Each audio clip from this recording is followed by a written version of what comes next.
Hello, I'm Eagle Gardens 1 on Instagram, and this is fucking talking shit with Eagle, episode 815. Boy, we're gonna have some fun tonight. I've been looking forward. Hello, I'm Eagle. Looking forward to this for the last few days.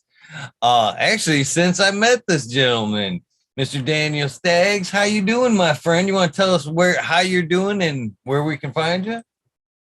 I'm doing pretty well. Just got off of work and playing some music at a little bar and called Long Lake Tavern in Portage. But I am based out of Kalamazoo, Michigan. Right. Oh. So, what kind of music will we be hearing this evening? Old timey music and some country and some original folks singer-songwriter stuff that I've written myself. Sounds pretty awesome. So, we originally met at the Gems and Genetics event a couple weeks, or was it last week? It seems like a couple of times flies late. Probably like a week and a half, 2 weeks ago. Yeah. Yeah, right on. You were hanging out in the pavilion there, rocking out, and man, I couldn't help but come over and see what you were about. And I'm glad I did, my friend. What brought you to the event initially, I guess? What happened was I got a band called the Daniel Staggs Band, and my bass player, he's in multiple bands. He plays stand-up bass with me. His name is Pilgrim Metz, but he's also in a band called the Junkie Swinger, and they were playing that day. You probably saw them. They're more of a we're old timey, but that band he's in, it's more of a Grateful Dead kind of style. And so he was playing there that day, and he huckleberried me into giving him a ride to the show. He paid for gas, so I was his chauffeur for the night. And so I drove him to the show, and yeah, I was just sitting there picking, wish I'd be playing instead of driving. You were putting on the music I heard that day was equal to the music coming out of the venue, that's for sure. I'm looking forward to hearing some more tonight. So I guess we decided we'd mix this a little 50-50 with the music, and you want to share? Basically, I start these off with a little bit of cannabis question. You want to tell me about your first experience with cannabis? When did cannabis come into your life, and what was your first experience? Well, funny story. So I'm originally from Southern Indiana. And I mean, I think we all know how Southern Indiana's view on weed is. They'll probably be one of the last states to ever legalize it. So I grew up down there, and I had some of my family, smoke a little bit of weed when I was younger, the Indiana skunk weed. And I just, I was pretty young, actually, I think, when I got a hold of my first joint, maybe like 10 or 11 years old even. It was kind of, I started cigarettes early, but then I got a hold of some weed and just probably shouldn't have. I'm sure my family wasn't happy about it. But yeah, I started real young, man. And something I really liked right off the bat is, cigarettes were kind of something that you always wanted, and they were gross. But I remember smoking weed and being like, this is the most relaxed feeling I ever had. And just because I'm pretty hyperactive, and it was just one of those things that instantly I enjoyed and just mellowed me out. Right on. Did it take off from there? Did you smoke? Was it a like one and then once in a while type thing, or did you kind of take to it? Oh no, I took to it. I think I smoked. I smoked for many years, and but yeah, I ended up getting expelled out of high school, my junior year of high school, for even selling weed. I used to steal it off said family, and because they, they didn't really like me smoking and whatnot, but I used to steal little baggies of it. And I would take it to school with me because we would skip lunch and then go on little rides in the car during lunch. And we had a principal. His motto was he wouldn't get you in trouble if he couldn't catch you. So he actually had to catch you with his hands for you to get in trouble. And he'd chase us to the car every day. We'd be running to the car to go smoke weed during lunch. But eventually it caught up to me, and being in Indiana, I got busted. I was selling little baggies of weed to a friend, and that friend was like splitting it up into joints and then selling it to other kids. And apparently a teacher's son got caught with it. And then like people just started ratting each other out. And before it was over, there were like 16 kids who got suspended. And apparently it was all my fault. So I got expelled. And yeah, that was the end of my junior year of high school. They expelled me out for weed, man. It was pretty hilarious. Nowadays, you wouldn't even get nothing, slap on the wrist for, some weed. But Indiana's a different story. Yeah. I think, luckily, I'm glad a lot of us made it out of, our childhood without a lot of trouble. I was a heavy smoker, same. Picking those roaches and weed on my dad's tray and fucking smoking it with my buddies. I remember one time my dad went hunting, and I thought I'd be sneaky while he went out deer hunting and lit up one of his joints. And then he walked back. He said he forgot his bullets, and he walked in and smelled the weed in the house. He was pissed. Oh, this shit was so funny. He's a good guy though. He's like still lives down there in Indiana. Eventually they'll come around, they're getting more and more a little lenient towards that thing. So what are you gonna kick off the music with tonight? What song do you have picked out for your first? I was actually gonna do a song I wrote just recently, past couple weeks. It's a song I wrote for my dad. And when I was a kid growing up, we lived in this little shack. It was actually a garage that had been turned into a house. And it was funny. My old man used to grow weed in that little house back in the day. I mean, and it was a tiny little house. He'd grow it about anywhere he could. And I remember him getting busted one time for it. And it was just the wildest experience to be in this tiny little shack and police lights everywhere. And you were like, well, they're just plants, But he's a really good guy. And when we were kids, we had this tiny little shack, and it was like a garage turned into a house. And it wasn't always the best situation, but man, he would make it really good for us. And that night, I remember he used to play the Beatles for us. And it was always the same record. It was Sgt. Pepper, A Lonely Hearts record. And I'd always ask him to play that Strawberry Fields Forever song. Like, let me take you down because I'm going to. And it was all like, nothing is real. And it just kind of, I'd fall asleep to that song every night. So I wrote this little song for him, and it's called Strawberry Hills instead of Strawberry Fields.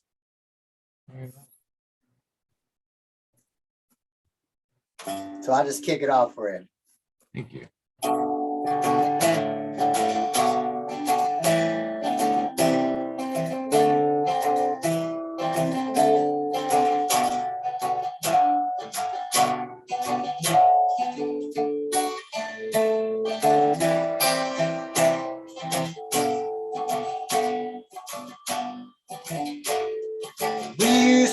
Cowboys and Indians, we'd run around the yard, we didn't know about sin. Me and my brother, we're Irish twins, year apart, but how we've grown since. Born on the 2nd and die on the 4th. Cold of January, our parents divorced. I was only 2, my brother only 1. My Dad did his best raising his only sons.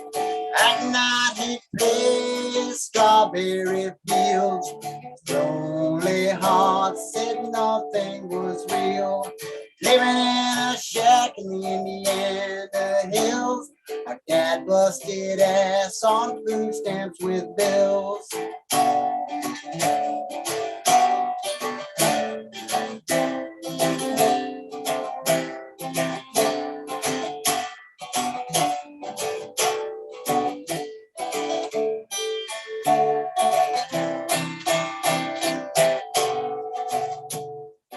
In a holler of that queer town, need of a job, and none is hardly found.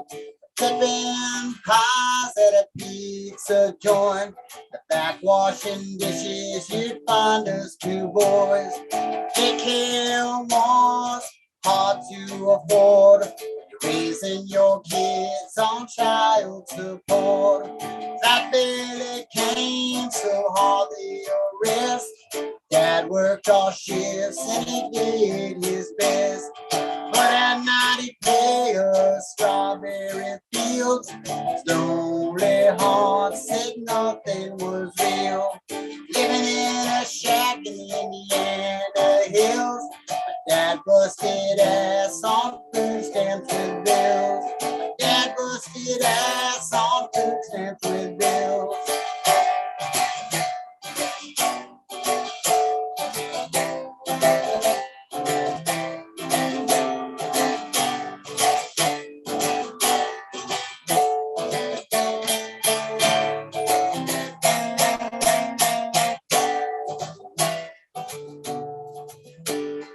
Looking back on those years now, of our father I am so proud. He'd give you the shirt right off of his back. You give him $1 and he'd double it back. And I should say more than I have. Every way I still love you, Dad. That night you play a strawberry fields. Lonely heart said nothing was real. Living in that shack in the Indiana hills. Dad busted ass on food stamps with bills. That night you play strawberry fields. Lonely heart said nothing was real. Living in a shack in the Indiana hills. My dad busted ass on food stamps with bills. Dad busted ass on food stamps with bills. Hell yeah. That's pretty awesome, brother. I can fucking relate to that song right there 100%. So about what age are we talking about when this memory, what age does the memory coincide with? I was probably, maybe 5 or 6 years old back then. Yeah, there's a little town called East Olytic, Indiana, and you could look. I mean, it might be on a map. It's next to a big old limestone quarry town called Bedford, Indiana. There's Bloomington, where the University of Indiana is at, and then you go a little south, and there's Bedford, and that's where they dug out the Empire State Building from a quarry, and a bunch of other buildings around DC are made of that same stone. Some of my family worked in there, but yeah, this little shack, man, it was just a tiny place, and my dad did his best back then. He raised us by himself. He was a single parent, and he went through a divorce and stuff like that, and moved back there with family from Michigan here, actually. And yeah, that little house, man, it was Southern Indiana's wild. It's like we had cockroaches and fleas. I mean, you wake up with cockroaches crawling on you and stuff like that, but you did the best you could. And that little thing like that, just listening to the Beatles every night, make you forget all about it. Right on, right on. I definitely was thinking about my childhood as I listened to, because I too raised by a single father. And I wondered all the time, man. Even after I started having kids, man, I look back at them days and I was like, bravo. You know what I mean? I had more respect for him after trying to do it myself than I had a whole lot of respect for him before. But once I tried to walk in his footsteps, I sure as fuck had a whole lot more respect for him than I ever Yeah, did. it's a pretty funny story. I got a 13-year-old of my own now, teenager, and I went through the same thing he did. I ended up getting married, and then 8 years later, ended up in a divorce myself due to like alcohol and drug use and stuff like that.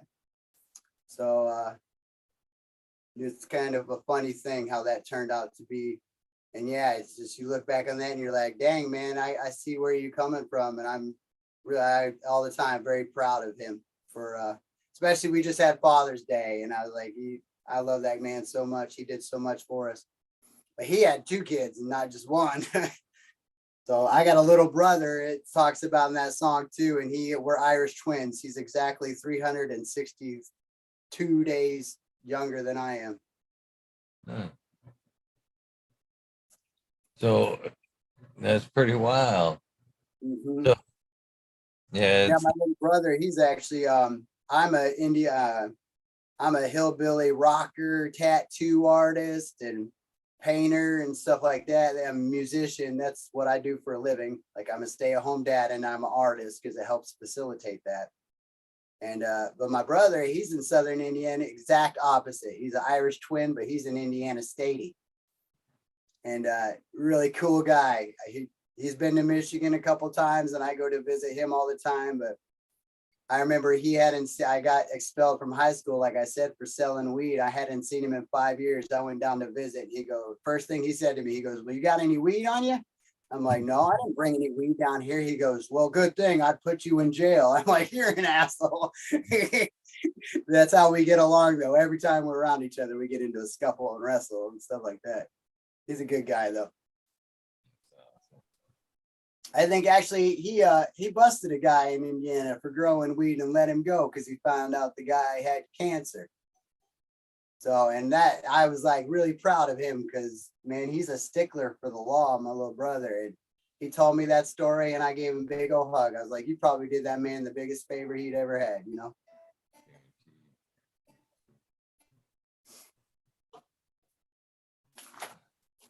so next time we see each other in person, we're gonna have to talk ink. I might even have to find out where we are because I'm not a tattoo artist, but I am most certainly a collector. And look, Oh yeah, I saw that. You got them all over you. yeah, Yeah. I got some room though. I got room for a good artist. I've been tattooing for 15 years, so I'm pretty good at it. Right on. I was definitely checking out some of yours too. So yeah, that'd be cool. We'll talk ink and maybe an appointment. A lot of actually I just did these I got these giant bat wings I just did on my own chest the other day. I get bored and I'm hyperactive and I don't know what to do with myself. So I'm like, well, I might as well just tattoo myself today. It's gotta be hard. It's gotta be hard tattooing yourself. It's everything backwards, right? You'd be looking in a mirror, I'm sure. Yeah, it's weird in the mirror. That's the first time I've used a mirror to tattoo me. I've done them all on my arms and stuff because it's easy, and my legs, my belly, all that. But yeah, in the mirror, I was actually pretty proud of how good it came out. Right on.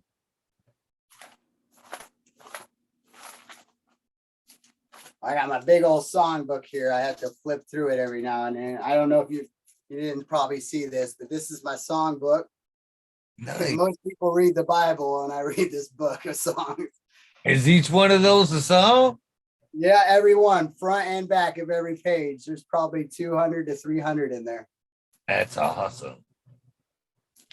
Yep, everything. I mean, Grand Ole Opry songs, bluegrass songs, old-timey songs that I found on like the Library of Congress, and probably about 40 or 50 of my originals are in the book. So when my band plays, we do 3-hour sets. That's a good one band we could play for 3 hours. The other night we played 70 songs in one night. Hell yeah. Yeah, man, that's not what my drummer said. He was like, I do not like you. So where were you guys was playing next? Our next show is actually, we're playing this weekend, Saturday, at the Sugar Bowl Bar and Grill in Kalamazoo. It's the second oldest bar in Kalamazoo. It's at 904 Washington Avenue, Kalamazoo, Michigan. And it is the owner's, one of the owners. It's her dad's birthday. And we've played there a few times, and he loves old-timey bluegrass music and stomping around. And he said for his birthday, that's what he wanted to have my band play at his birthday party at the bar. So they were like, yep, come on back. I actually, I'm supposed to play a gig there once every Thursday, or once a month every Thursday. I'm like the house band too. So there are a lot of cool bars in Michigan that help me out staying busy. That's for sure. Some good tunes. Yeah, any I like playing any music somebody can dance to, you know.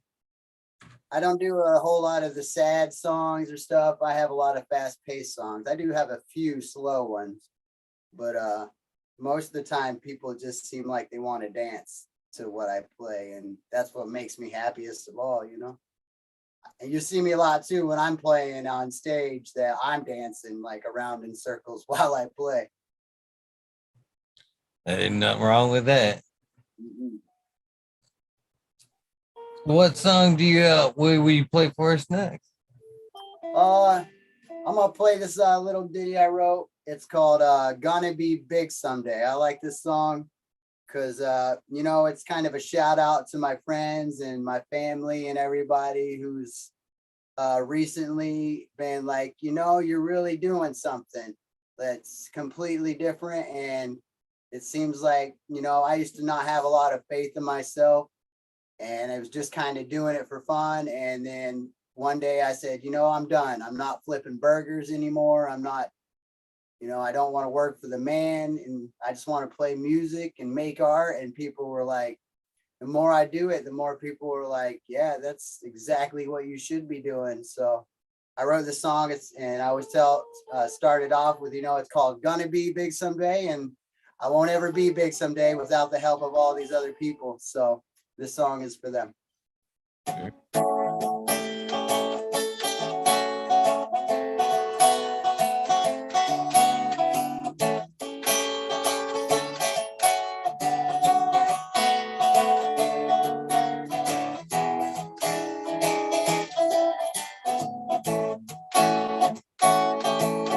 Well, my daddy says I just gotta work if I wanna see more than the dirt. I put my hands to a good use, and I can provide, I got nothing to lose. My daddy says I'm gonna be big someday, but my mama says I just gotta dance as much with my feet as with these hands. I honk it, tonk, and I scoot my boots. Now shake it, baby, you got nothing to lose. My mama says I'm gonna be big someday, but I know what I'd rather do. I'd rather pick this guitar and sing the blues, 'cause I don't need just a nickel or two. I wanna make love to you.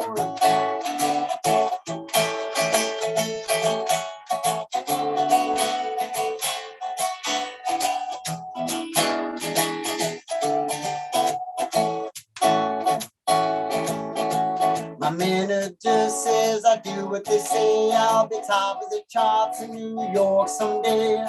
Write another solid gold tune. I should give him a hook and give it soon. My manager says I'm gonna be a hit someday,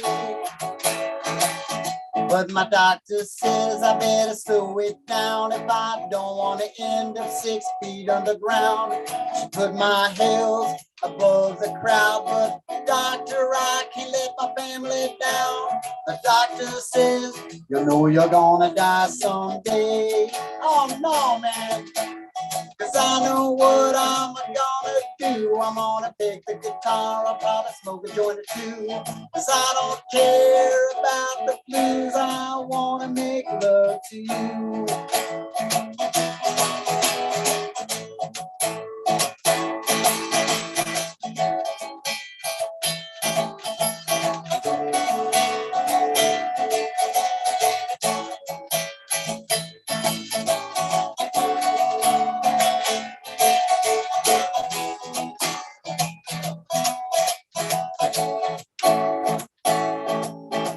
That preacher says I better say a prayer. There's gotta be a reason I got all my gray hair. But he don't know that I've seen my share, and I ain't judging him, I'm not there. The preacher says, man, you gotta make a choice someday. No, I don't. When I happen to run into God, well, I think they'll say that I've done a good job. I listen to my mama and my pop that life is beautiful and never stops. And then I might have died and found me a heaven that day. But if not, well, I might run into the devil the other way. But I heard it's got somewhere warm I can stay. Don't it be a fiddle anyway? Well, jam the whole night away. The devil comes, I'm gonna be hot that day. So hot. Cause I know what I'm gonna do. I'm gonna pick this guitar, I'll probably sing the blues. Cause I don't want just a nickel or two. I wanna make love to you. Well, I know what I'm gonna do. I'm gonna pick the guitar, I'll probably sing the blues. Cause I don't need just a nickel or two. I wanna make love to you. Well, I wanna make love to you. Well, I wanna make love to you. Yeah, good one. That was good too. Hell yeah. Yeah, I really like that song. It's a good one. I like all songs. Cass would like to know if you could show him the head of your guitar. Oh, there's what I gotta see the chat here too. I should put that up. Oh wait, it's better if I don't, I guess. All right, this is yeah, it doesn't have a name on it, brother. So this is a 1934 Regal Resonator. So it's a lot like the dobro that you see people play the whole. I gotta see him do the whole like that kind of thing on. But it's not. Those are square and they're usually the strings are real high on it. And this is a round neck resonator, so it's meant to be played like a regular guitar. And funny story behind this guitar is I found it at a Kalamazoo antique market here in Kalamazoo. I like to go look at antiques and stuff like that, and I'll pick up all the old guitars they got and play them. But I saw this thing and instantly knew that it was something special. So I picked it up, I played it, and I never heard a guitar sound so good in my hand. And I was like, just beautiful. And so the price tag on it was about $500. And that's a lot of money for me. I was like, I don't know. So I ran to Guitar Center. I played every resonator they have there, all the new Gretsch resonators, and not one of them was half as good sounding as this thing. So I went right back to the antique market and put down $500 on it and bought it. So, and it doesn't have a name on it. All it's got is a big X on the inside of it. It's got no brand on it. So about a year, I was trying to, it took me to figure out that it's called a Regal. That's a brand that was also owned by the company Dobro. And it's got this beautiful white sides on it. And the back of it's made of walnut wood, which is a heavier wood. And so about a year, I was on Facebook looking for information and stuff like that. And figured out that, what company it came from, but not all of it's original. Some of it's got like different parts, like these tuning pegs up here. These are not original, but they're old Kluxer tuners, and they're really old too. So I went to, we have a lot of jams around here, bluegrass jams and singer-songwriter jams at like the library or different bars. Musicians will get together. And there was a little singer-songwriter jam at a place called the Oshtemo Library. And I went there, and there were about 20 people there. And I started playing this guitar, and I walked in with it, and this guy was sitting there, and he goes, "Well, I know that guitar." And I was like, "Yeah, man, that's cool. I'm glad you know what a resonator is. It's a traditional bluegrass instrument or a blues instrument, a little different than a guitar. It's got the whole metal hubcap looking thing on it." And I played for about, an hour or so. And then he came up and walked up to me. He goes, "I really know that guitar." He goes, "I built that guitar." And I was like, "Well, after we're done here, we're going to have a talk now." And so we played, and the whole time it was just burning in me to figure out who this guy was.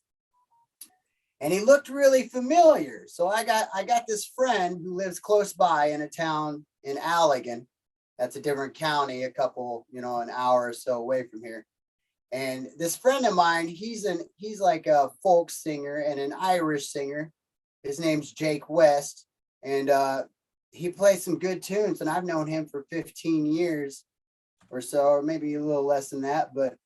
And this guy, he looked a lot like him. And I was like, so he walked up to me when we were done. I'm like, "Well, what's your name, sir?" And he goes, "Well, my name's John West." And I go, "You got to be kidding me." I go, "Is your son Jake West?" He's like, "Yeah, that's my boy." And right then I was like, I cannot believe this is my friend's dad, and he built my guitar. Like, one of my friends for 15 years found out his dad built my dobro. And it was really amazing. He said what happened was, actually, he found the body of this guitar at some dude's house covered in house paint. The whole thing. Some dude had painted this with regular old outdoor latex house paint or something. And he said he knew what it was right away, and he owned an antique shop. So he stripped it down, saw how gorgeous it was, and he had somebody else build the neck, put on all the parts, and put it together. And then when he owned the antique market, his partner ripped him off and stole half of the stuff.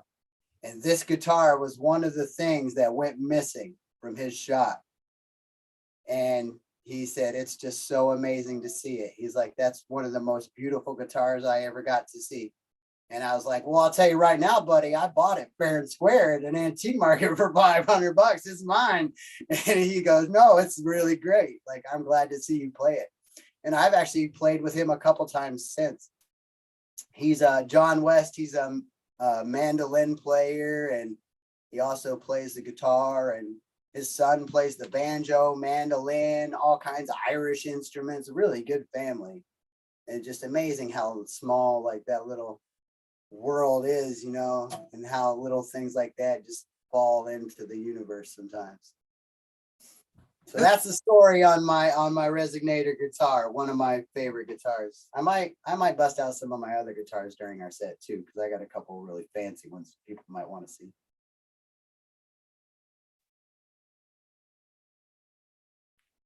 Hold on, I lost your voice. That's an awesome story. That's me. I muted so I wasn't coming in on you.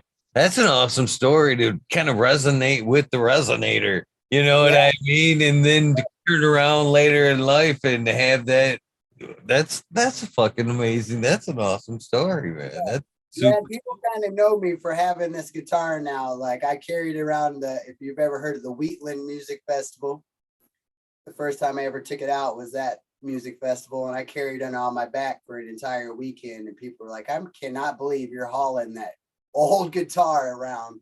I mean, it's probably way worth more than $500, but And then I just took it to another festival up in the Manistee National Forest called Fairyland. I just got back from that this week, actually. I was up there for 5 days camping. And I let probably 15 different people play this guitar, and they were like, I cannot believe how gorgeous that guitar is. And it's a real treat to play. Yeah, I'm a long-term woodworker, and I love, yeah, it's got some pretty wood there. Yeah, that walnut's just gorgeous. I mean, that's what I fell in love with instantly. It was like, it's a different colored guitar than I've ever seen, you know. Pretty awesome. You play it well. Well, thank you.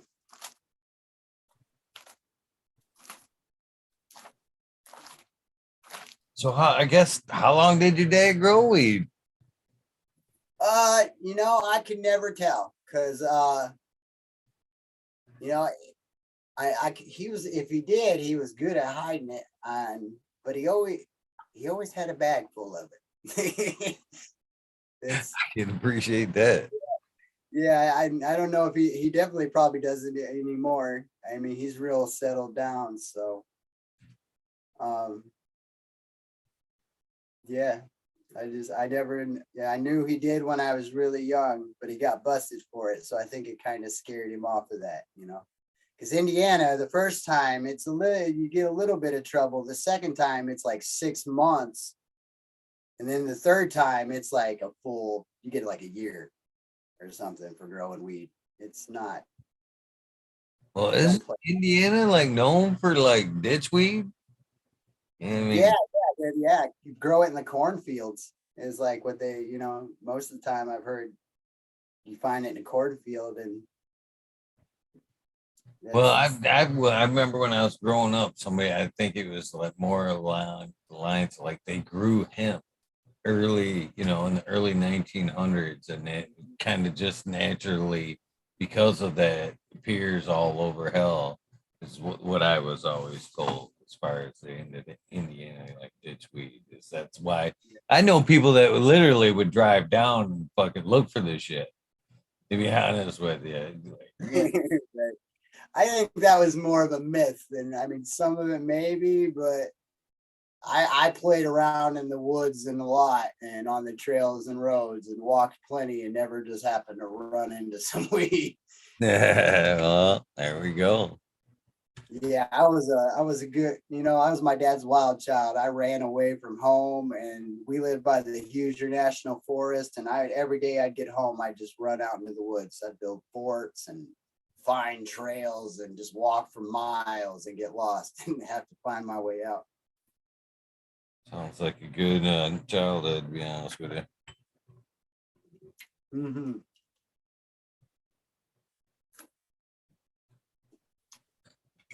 I can't see the chat at the same time, can I? On a phone, I don't know because I'm not on a phone. Yeah, I'm on a phone, so I don't think it works that way. I think you can minimize it's like one or the other. I don't know if you can do it at the both. Yeah. Well, if anybody has any questions or anything, maybe you have to just relay them to me, or I 100% will, my friend. I'd be a shitty host if I didn't. Yeah, it was a good guitar question, though. Let me run downstairs real quick. I'm gonna grab another guitar that people might like to see. Right on. Cheers, everybody in chat. If you guys do have some questions, I'd be more than happy to relay them along on this episode. Thanks for asking that question, Miss Cass. Appreciate you. I love that Violin myself. I do. I really do. But oh, here they come. That does look like a mandolin case behind him, Cass. What are you guys smoking on?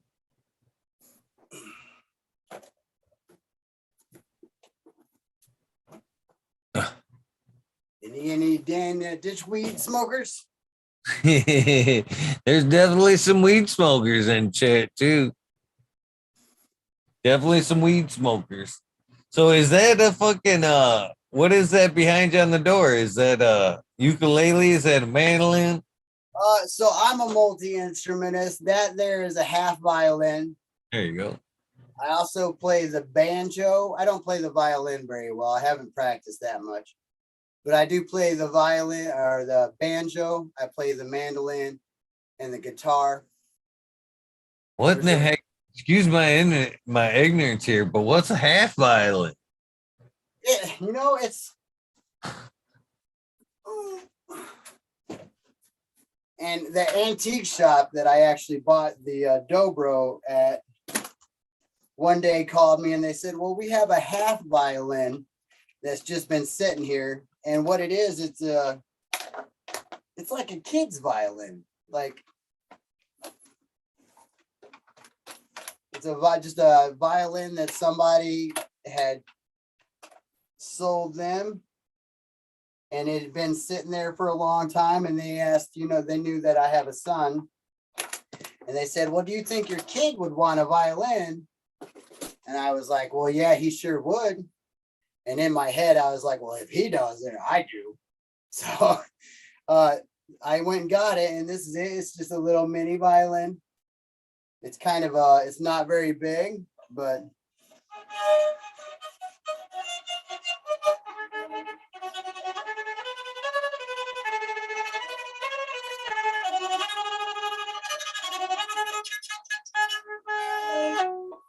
yeah.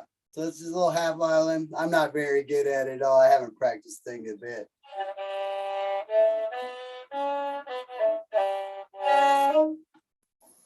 Yeah. One That's of these cool. days I'll get to it. I gotta finish out how to still play this dang guitar. Well, it's awesome that you're open-minded and keep continuing to take on new instruments. Cheers to you, man. It runs in my family. Like I said, I got some other guitar I'm gonna show you. My great grandpa was a multi-instrumentist down in southern Indiana. And that is a big story in my childhood that I will get to here in a minute. I'll probably play another song before I get to that story. I'll play one of his guitars first, though, because I inherited some of my great grandpa's guitars last year. And this is a really cool one from the 1970s. It's a jumbo, and you can see the head on this one, super old looking. It's a jumbo K guitar from it's K-A-Y. And so these were guitars that and you can see the back of the neck, how wore out it is. It's got that black, but it's also got that brown, how much he played it. He played this guitar probably every day. And it's got dents in the neck of it. They're like 1/8 of an inch deep, how much he just hammered his fingers into it. But these were guitars that back in the day when you could not afford a Gibson or a Fender or something like that, you could order these guitars out of Sears and Roebuck catalogs and stuff like that and have them delivered to your house for super cheap. I think my grandpa's first guitar, I read in a news article, his first guitar cost him $12.95. That's how much he paid for his first guitar. But he was a multi-instrumentist and played guitar, fiddle, banjo, and he played the trombone from what I heard. So, but I remember him playing banjo a lot when I was a kid mostly. And I inherited 2 of his guitars and his banjo last year. So, but I'll play a tune on this one. It's probably one of my favorite guitars to play because it's really big and it's got a bassy, boomy sound. I mean, even the bridge, it's got a wood bridge on it. Like most guitars have metal, but this thing's got a wood bridge. You take the strings off, the whole thing just pops right off. It's something looks like the Beatles would have played. Cool. I'll play, this is a little Hank Williams tune, though. I know a lot of you people out there probably like some Hank Williams. Yeah.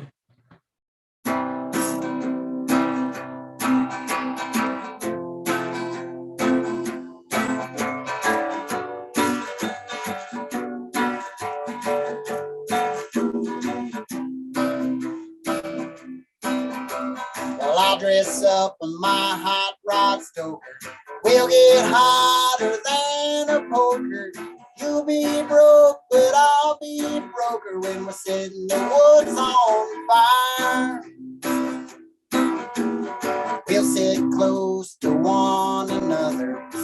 one street and down the other. We'll have a time, oh brother, when we set the woods on fire. Set aside a little time to fix a flat or two.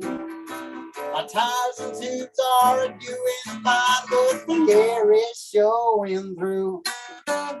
You clap your hands and I'll start a bowing. We'll do all the laws allowing. Tomorrow I'll be right back plowing when we're setting the woods on fire.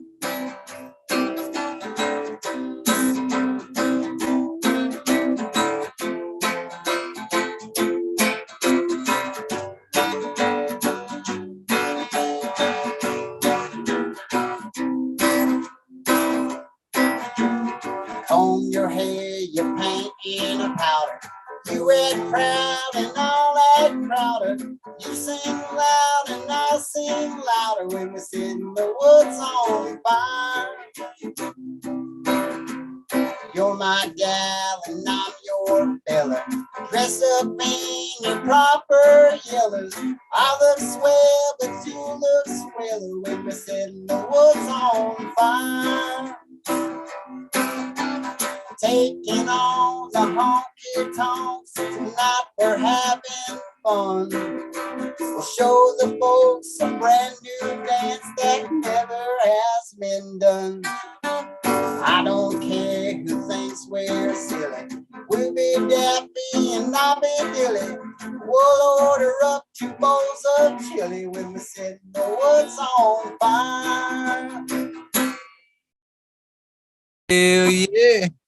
You set your weed on fire. You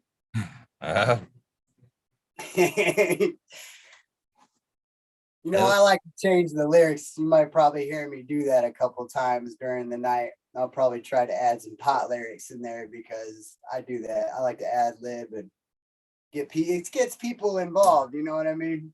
I appreciate it. I appreciate it. So when did you pick up the guitar? Before you get on that, when was your first? When did you start? Well, when I was little, it was funny because I mean everybody in my great grandpa played guitar. My dad plays guitar.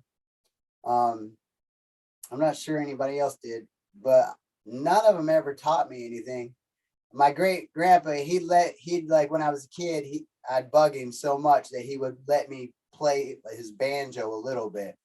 He would put it on the floor when I was like 8 or 9, and he'd be like, "You can pluck at it," but you know, he would never like let me play his guitar or anything.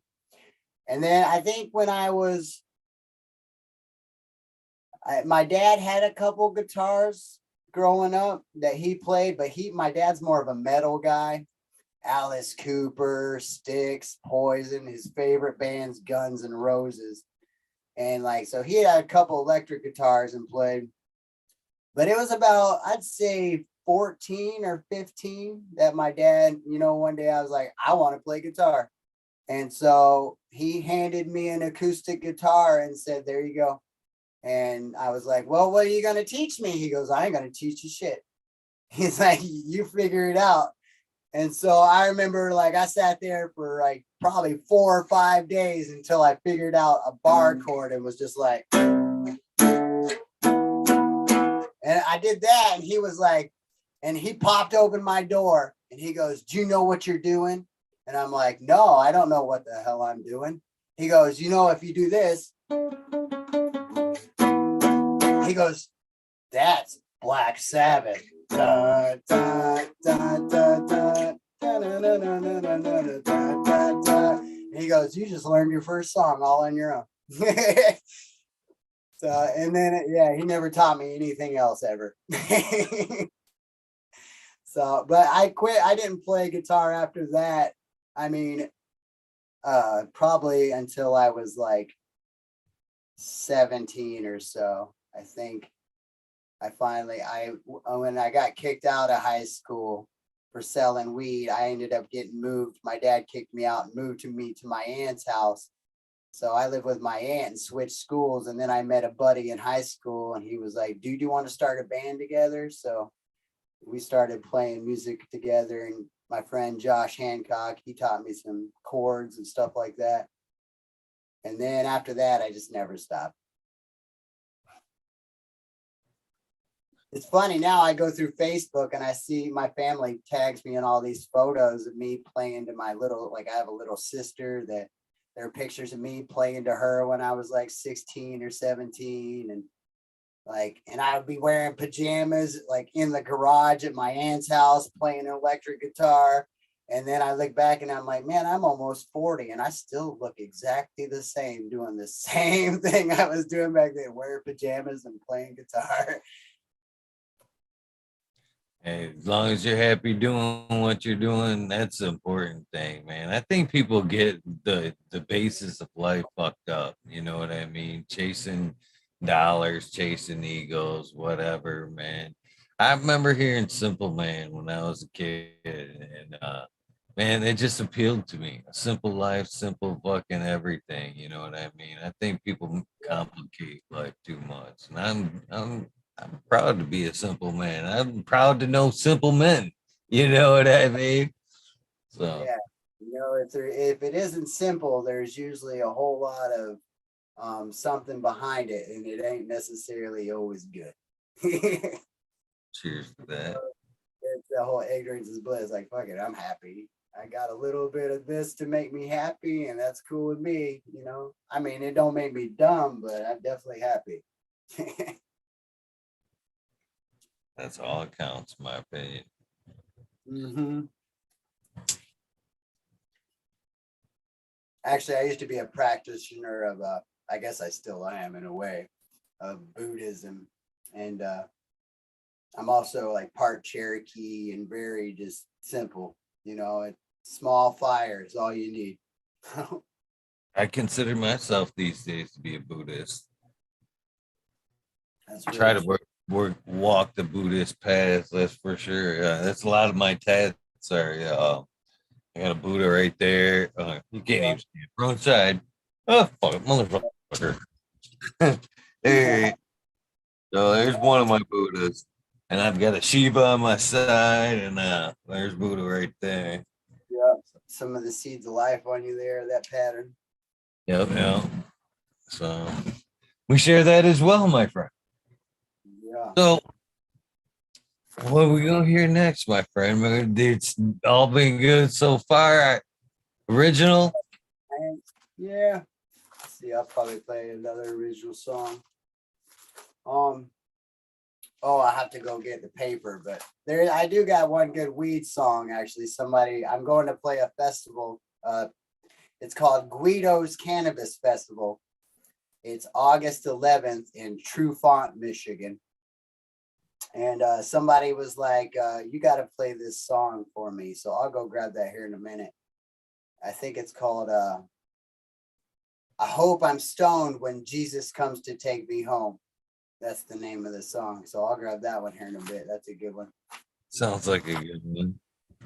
Oh, I do got another weed song for you, though, since I just played a little bit of Hank Williams. I might as well do this one. This is a song that I've played probably 500 to 1,000 times because I used to be a punk rocker before, like I grew up in country. Then I moved to Michigan. I fell in love with a punk rock woman. And for 15 years or so, I was in punk rock bands, played bass and guitar and was the lead singer in those. And then one day somebody goes, have you ever heard of Hank Williams III? And I was like, no, I haven't. And it just blew me away. I never heard a country musician be so like just blatantly in your face, like F you. That's, you know, that's just all he's about. He's like, I do shit my own way and whatever. So I learned a couple of his songs before I even knew about his granddad, Hank Williams. I knew about Hank III first. And this song is called A Little Bit of Smoke and a Whole Lot of Wine.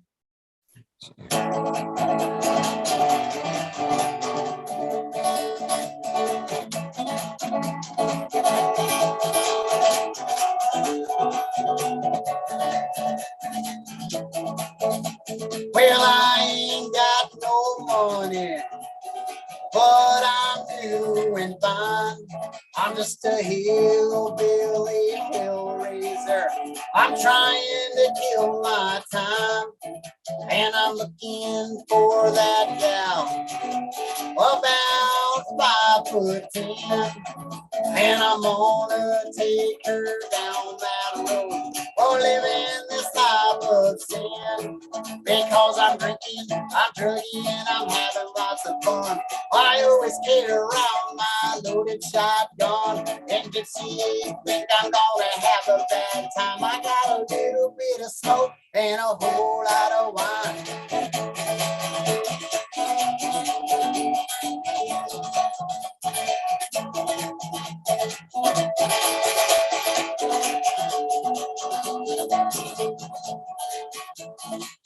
Well, I once had this gal, I thought she'd be my bride, but then she had to leave my ass for that other guy. Because I'm drinking, I'm drugging, I'm having lots of fun. I always carry around this loaded shotgun, and if you think you're gonna have a bad time, I got a little bit of smoke and a whole lot of wine.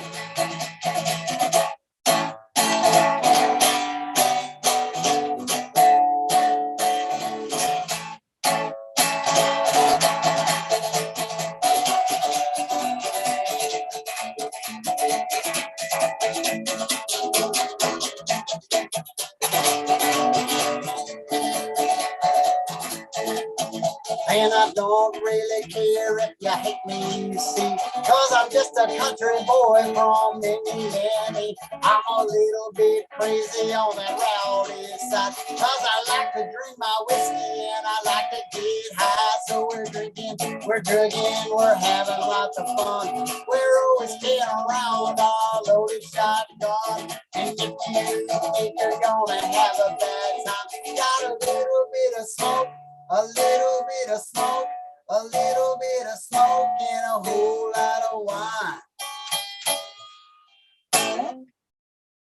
Hell yeah, brother. That's some good shit right there, man. Yeah, that's our. Well done, too.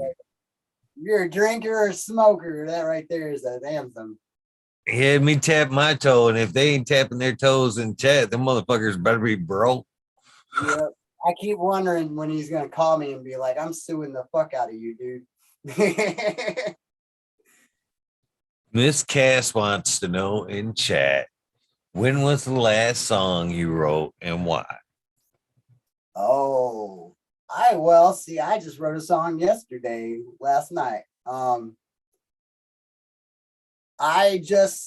why I wrote it, well, I went to a festival for 5 days, and I was I was gone from my family, and my boy, he's at home. He decided not to go with me, and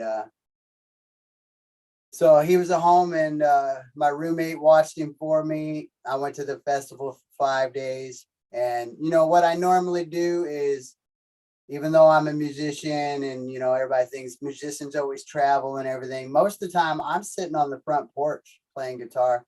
I got a little seasonal porch, and I write songs out there. I play outside, so I'm not always in my bedroom doing the same thing in my bedroom or bugging my family, being loud in the house when I can, because it is Michigan and it's cold on the porch in the winter.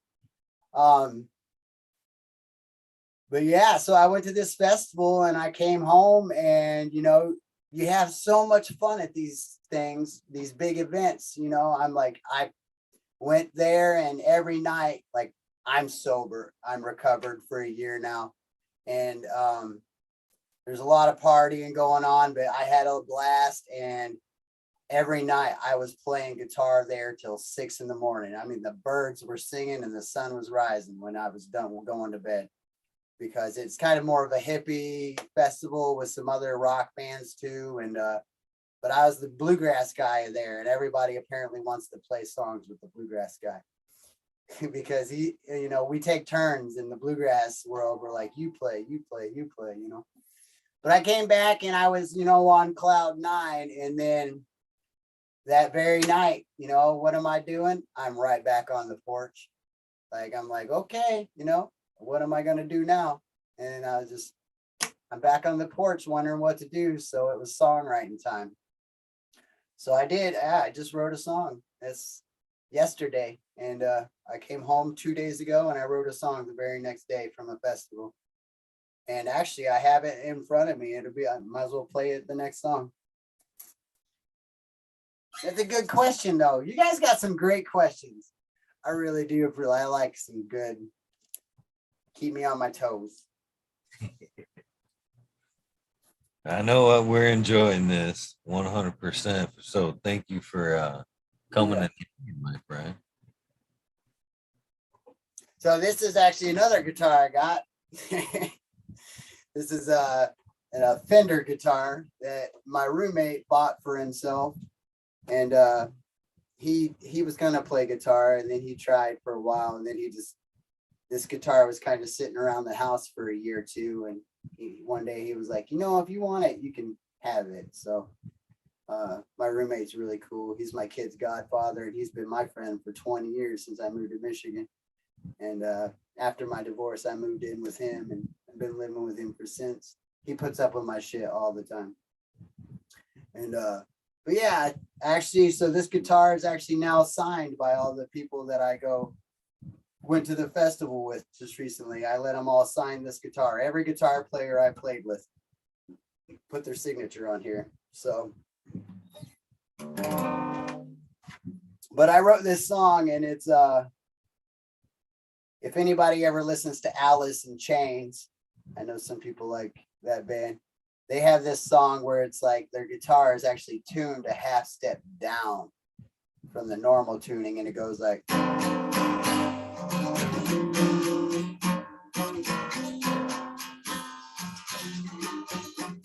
And so I play this song with, I play some of those songs with this gal, and the guitar is always tuned down. So I was like, I need to write one of my own songs in that weird tuning. That way I can play more, you know.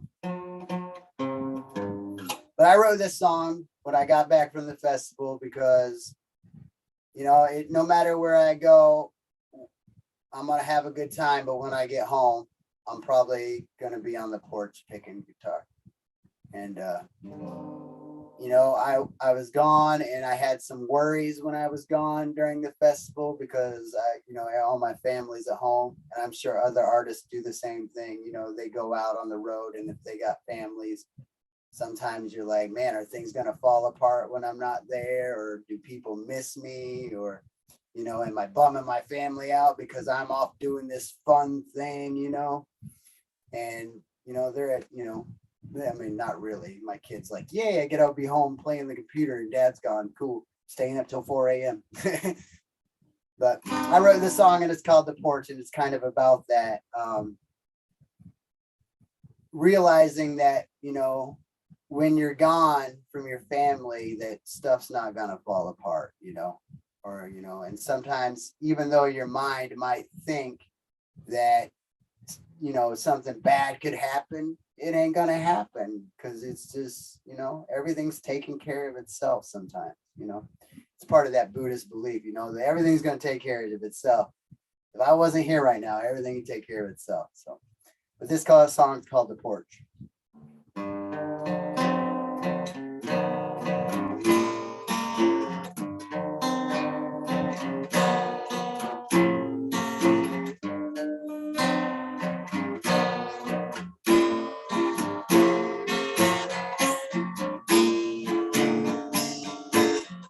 Left the city for many miles. I thought I might just travel in style.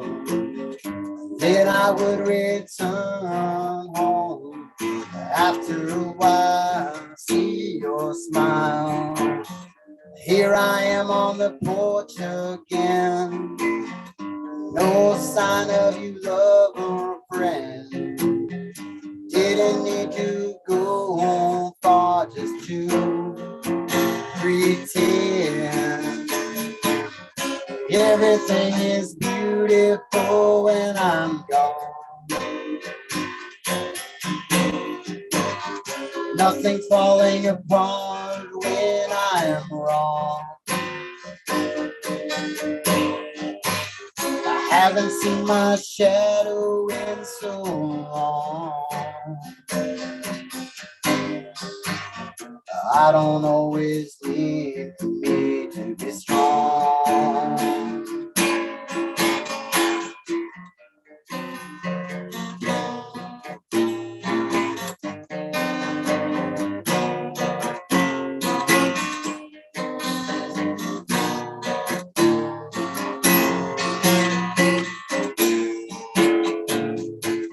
I might sit here until I'm weak, wondering if I should even speak. Believing the secrets I keep are all tongue in cheek.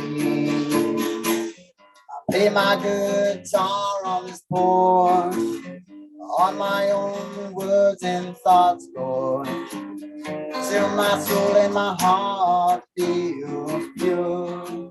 And I'm sure nothing's falling apart when I'm gone.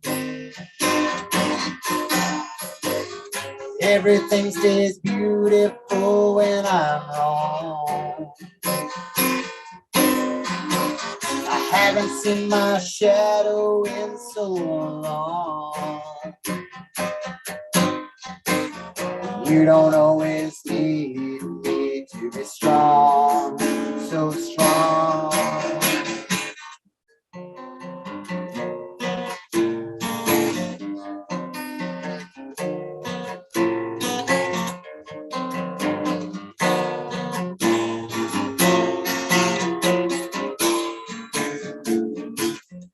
On this porch into the morning sun, like my sleep doesn't come.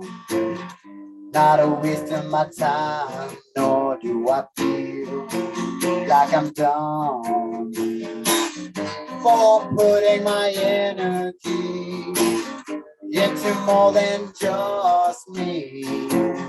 On this porch I found my peace and I believe everything is beautiful while I'm gone.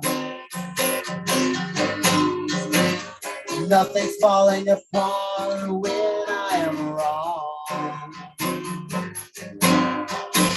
I haven't seen my shadow in so long. I don't always need me to be strong, so strong.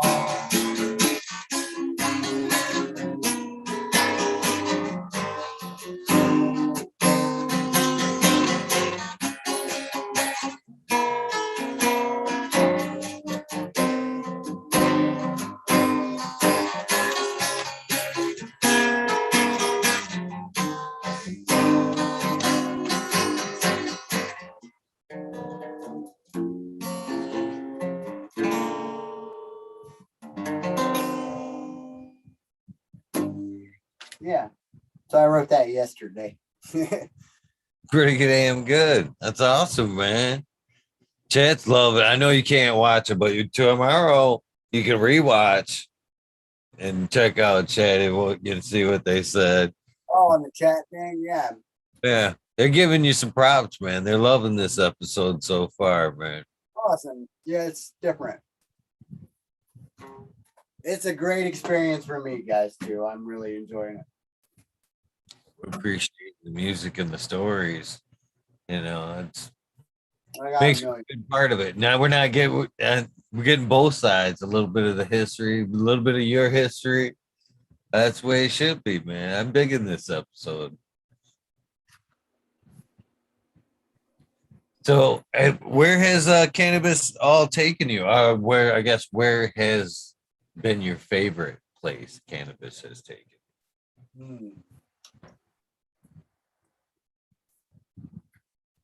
Well, places are, I mean, oddly enough, like I know you said, that, where you are with cannabis today, but it's still taking you places if you're thinking about it. The festivals and Oh, experiences and stuff like that. Shit, you never know. Maybe you've just done a run and enjoyed well, your time on one side or the other. uh, actually, that's kind of how I met my ex-wife, and I ended up having a kid. Was so I used to sell weed way back before it was legal, way back in the day. And I used to just carry it around in a backpack with me and show up to people's houses uh, here in Kalamazoo. And it's funny, I had the nickname for a long time. I met these guys and I would sell them weed every day. And they never told me that they were supposed to go get jobs, like that they were kind of, looking for jobs. But I would come over the house, get them stoned, and they were so lazy they'd never go look. And so they got evicted from this trailer that they lived in. And one of them was a sound guy at a bar that I played open mic for him, and he ended up, they got evicted and they were like, it's all your fault, man. You were the great unmotivator. You always come over here and you're unmotivating us. You're the great unmotivator. And we were at the open mic one night. And they always told that story about how I got him kicked out of a trailer. I'm like, that ain't my fault, you assholes. You're the one going, not going to looking for a job. But then one night somebody goes, the great unmotivator. You're Gum, man. Your name is Gum. So for the next 10 years of my life, people didn't even know my real name. They just called me Gum or Gummy Bear. It was weird. Like, that was the beginning of a very long journey into my selling weed. And I tell you what, I have met more people than I doing that, as many people as I ever did tattooing. Like, it was just walk around and people were like, hey, I know this guy, dude, and he plays music and sells weed. That's all he does, I mean, I've worked at a couple restaurants and stuff, but that's one thing that I do really appreciate, that I met a lot of people that way. And that's how I met my ex. I was at a party one day, and a Halloween party, and I really liked her. She's a punk rock chick, and I was just like, man, that gal's pretty. So I gave her my number, and it said, hey, the pizza guy call me for pizza, because and I don't know why I wrote pizza instead of pot, but apparently, like, the next day she was like, well, who the fuck do I got a pizza guy's phone number from? And her roommate was like, no, dude, that's the weed man. Call him up. So she ended up calling me up, and then I went over to her house every day to sell her weed because I liked her. And but yeah, we ended up getting together and we had a child, and that was probably, that's from all those people, and then to the adventure of fatherhood. That's an amazing place that I don't think, that probably would have never happened without me selling weed, otherwise it'd be just stalking somebody. But yeah, it was just funny. And then her roommate was funny too, because I ended up moving in with her, and I'd go to work and her roommate would break every single bowl I had, like, because they quit buying weed off me because I live with them, but I'd take my weed so they wouldn't steal it off me. And then her roommate would scrape my bowl until she'd break it, and I'd come back and be like, where's my fucking bowl? She'd be like, my roommate broke it. I'm like, you guys are ridiculous. But thirdly, so meeting all those people and I for a long time, even when I lived with my wife, I grew weed and met a lot of people. I paddled the river. Met a lot of people that way too, smoked weed with them for many, many years. And some of my best friends still to this day, we all still hang out, paddle the river. But the last thing, weed has definitely, and to all the music and all that, you experience with marijuana. But about a year ago, so I went through a divorce 3 years ago, and that was due to, like, I don't like alcohol. It's never been a big thing. When my childhood, my dad didn't drink, and he got a divorce due to alcohol. Now my mom's clean and sober now, and she's awesome. She's been sober like 10, 15 years. But I ended up marrying a woman, and there was a lot of alcohol involved. And then I left because I was tired of it, you know.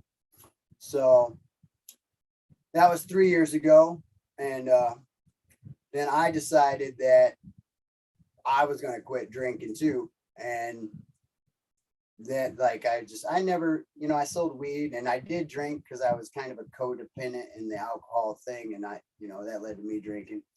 But I started quitting things, you know, like, well, I did a little acid and some mushrooms and all that kind of stuff too. And was like, you know, I'm also going to, you know, like, something about it, man, was like, man, there's something in me that's just been high for a very long time. And I know it's not who I am. So, you know, I took a couple spiritual journeys, you know, even did a little DMT back in the day.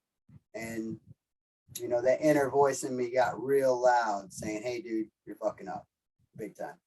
So, a year ago, like, I had a big cocaine habit for many years, and that's why I got all this gray hair, and I'm not even 40 yet.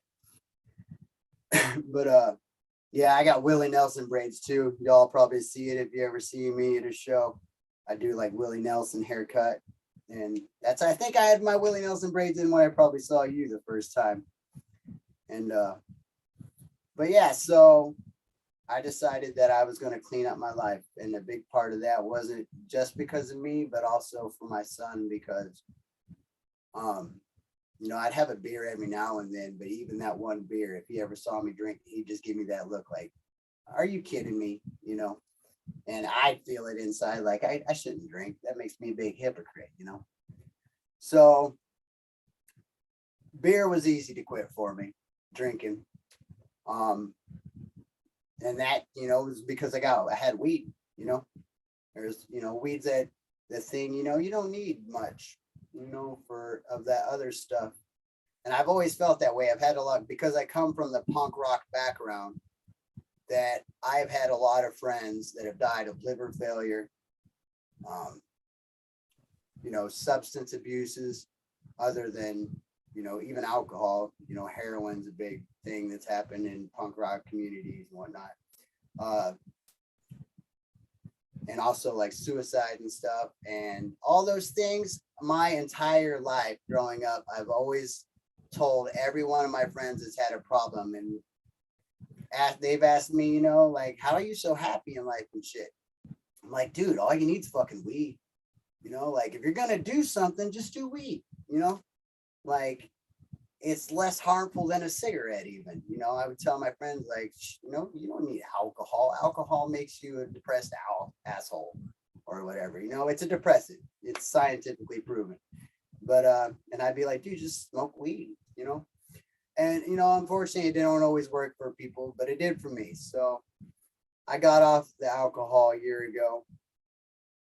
And then, and also cocaine habit and stuff, I got off before that.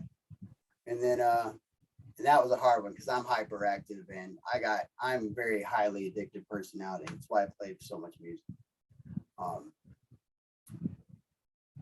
Like, I'm like an ADD hillbilly that just like moved to the city and was like, whoa, drugs, when I was younger, and it just caught on like wildfire. And so quit the drinking. And then I've smoked cigarettes, and this is the biggest one. And I know a lot of people, like, cigarettes are hard, and I hear it too. Say it's about as hard to quit as heroin. And cigarettes, I smoked since I was probably 9 or 10 years old. I smoked cigarettes. I used to steal them off my dad. Back in Indiana, you get the cartons of cigarettes for super cheap. And I would steal a whole pack off of him. And, you know, he worked third shift and whatnot. And he'd be so tired and exhausted how much he worked. Like, I could smoke cigarettes in the house and I'd line them off the stove.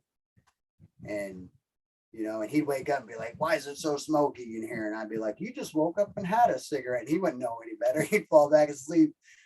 And I got away with it for a long time.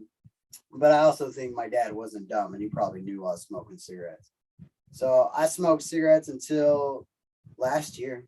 And I mean, it got so bad that I was like coughing. I had a lot of phlegm, and I was starting to worry about like I was probably killing myself. Um, like COPD or whatever that is, just coughing up stuff in the morning. And so I decided that I was just gonna, and I've tried everything for like probably 5, 6, 7 years, whatever. I tried everything. I tried the lozenges, I tried the gum, I tried patches, nicotine, the Chantix. I got really bummed out on that Chantix shit.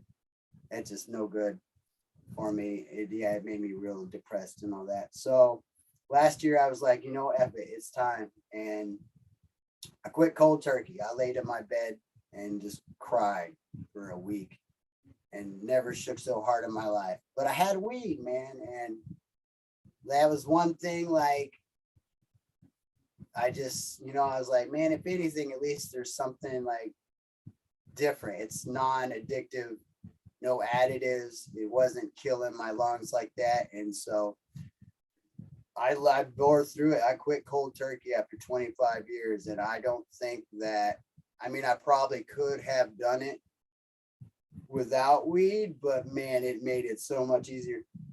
And that's one step that's that third thing, that adventure that I'll have for many years. Because of marijuana, I was able to quit a lot of other substances that were definitely on their way to killing me. And, I wanted to do that for me and my son.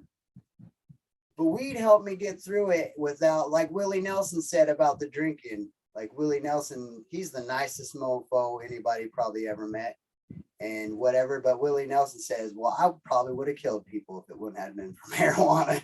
Because, alcohol was hard with him too, And that's how I feel about like cigarettes and stuff, man. Because, man, I had some days where I'm like, I feel just shitty and the world is shitty and whatnot. And then I'd be like, all right, let's just smoke a joint, get over it, At least we're not smoking cigarettes today. And I did that up until like 5 months ago. And then, and in my journey now, I've decided that I'm not going to, smoke weed either because I'm a singer and whatnot. And I'm also a stay-at-home dad and an artist, and no offense to weed, but I can't afford it even as cheap as it is because I don't make a lot of money. So I just was like, I don't need it either. And as much as I love weed and whatnot, but also Michigan weed has gotten quite strong. Like, I mean, I grew up on the Indiana dirt weed. And so like, and I like it because it was mellow, but then the stronger it got for me was hard too, so I just decided it just wasn't really, my thing anymore, that I was going to try this whole completely recovered aspect of my life. But I got there because of marijuana, and that's, where that took me. Cheers to you on your sobriety, my friend. I respect that 100%. Life's a fucking journey, and everything we do are lessons. You know what I mean? And it's no harm to, give up some of the lessons we've learned, or take time out to, give things up with a clear head and reflect on some of the bullshit, we've done over the years. It takes every one of those experience to make us who we are and as wise as we are. You know what I mean? I think I've always questioned, as I was growing up, why like political leaders and stuff had to be a certain age. And as I getting older, I understand now. You know what I mean? Life experience and some shit you just don't learn. You can be book smart as you want to be at a young age, but there's just some lessons that time and life teaches you that you just can't cheat your way to. You know what I mean? Oh yeah, I definitely do. Yeah, I was just like, man, I've been high for 37 years. I'd like to know what it's not like to be, And now I did go without coffee for a while too. I even quit like caffeine big time. But recently, I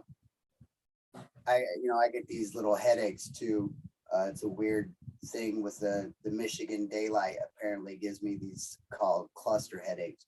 And instead of like popping aspirin all the time, I drink like a coffee, and that helps me out. So I gave up coffee, but I picked coffee back up because I also was like, dude, if you quit everything, it's just way too much self-torture. And like, you can't just quit everything. What are you going to do? Quit breathing? So I have coffee and tea like that, caffeine. That's about, but I'm also hyperactive. So I feel like coffee is like most people would be like, oh, I take Adderall. I'm like, yeah, I just have a coffee or a tea. So my grandma, when I was a kid, I'm so hyperactive, she'd always be like, Daniel, you need to slow down and think about what you're doing. And normally, I feel like for like 35 years, I didn't even think about what I was doing, I was like, damn, did I even have a thought until I was 36? That's a life experience. You're like, man, I was just living by the seat of my pants, So all this sobriety is definitely giving me time to reflect on a lot of stuff. And to write about it, write songs about it, get it out of my system and onto paper.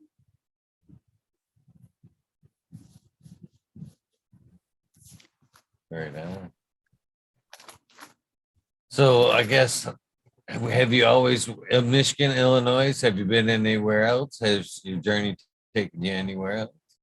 Well, I was in the Army a little bit, directly out of high school. So I've been down to, went to basic training, Fort Jackson, South Carolina. Went to Aberdeen Proving Grounds, Maryland. That was where I had some training there. And, I visited Florida and whatnot. And that's about it, though. I've actually never been farther west in a car than like East Illinois. I've never been past Illinois in a car, which is, I find mildly disturbing. So, I've been down to Indiana, like that's it. I grew up in there and then I went north. So pretty much what I'm doing now is I'm building like a musical career or an artist career. And like I said, my son, he's 13. He wants to go to England when he gets older. He likes British musicians and British YouTubers. And I just found out that the other day that if he goes to Michigan University, he can actually go study in England for free. And we live in Kalamazoo, where they have the Kalamazoo Promise, where kids, if you live in Kalamazoo your entire life and go to school here your entire life, and you make good grades, you can go to any college in the state for free. So I just told him today, I was like, dude, if you actually make good grades, you could go to Michigan, you could go to college in England, and that'll get your feet wet, literally, because it's England, you get your feet wet. But I think after when that happens, and I'll probably have empty nest syndrome too, because he's my only child, and I joke about it, but I know it will. But I told him, I was like, when you get older and he's really good with computers and stuff, I'm like, I know you're going to do okay. I'm teaching him how to cook and do all the things that you got to do to take care of yourself a little bit. And I was like, Dad's going on tour. When you're like 18, 19 and you go, you call me, figure out where I'm at, we'll visit each other and all that. But I need to go on this big adventure when I'm done.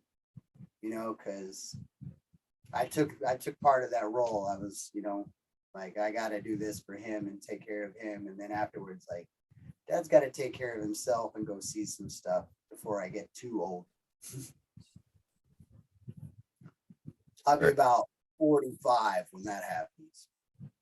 Still young enough to do a lot of shit, my friend. Old enough to know better and still too young to care. Right on.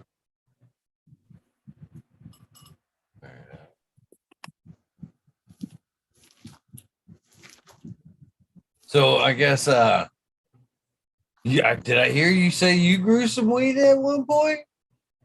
Oh yeah, I grew. Yep, I used to grow. That was actually, I really enjoyed it. I have a green thumb for plants, and yeah, I just used to have a little pop-up tent in my basement and grew some before the all legalization times. But then I had my stepkids used to get into it, and so I had to shut that down because little assholes were like, yeah, I'm gonna get into the weed. I'm like, it's not even ready, dude. You're just gonna make yourself sick. Like, they're not very smart when they're young.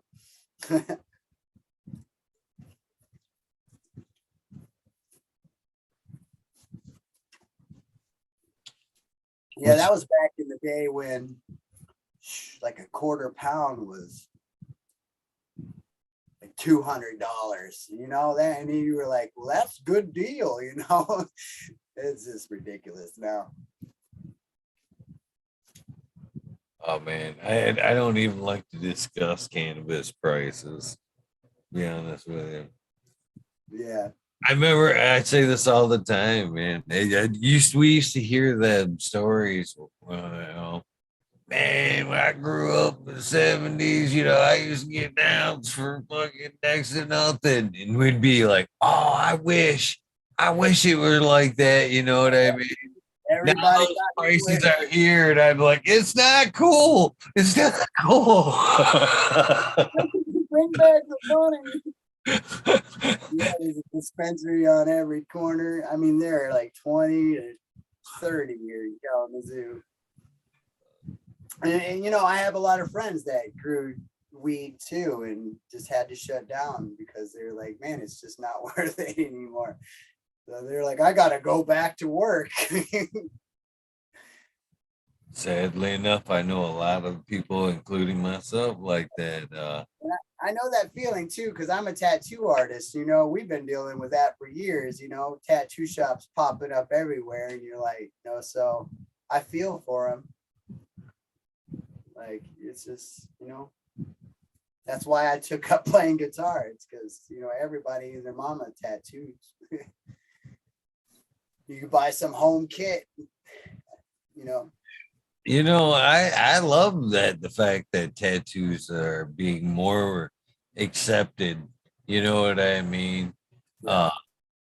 But they're not everywhere. As I've learned in my last couple of days, I was in southern Michigan, and it's not every town that likes the tattoos for sure. That's sad. I always tell them people, I'm like, all right, you shouldn't judge a book by its cover. I said, but if you are judging books by its cover, why wouldn't you take the most interesting cover you see? You know what I mean? Why wouldn't you want to crack that book even a little bit? You know what I mean?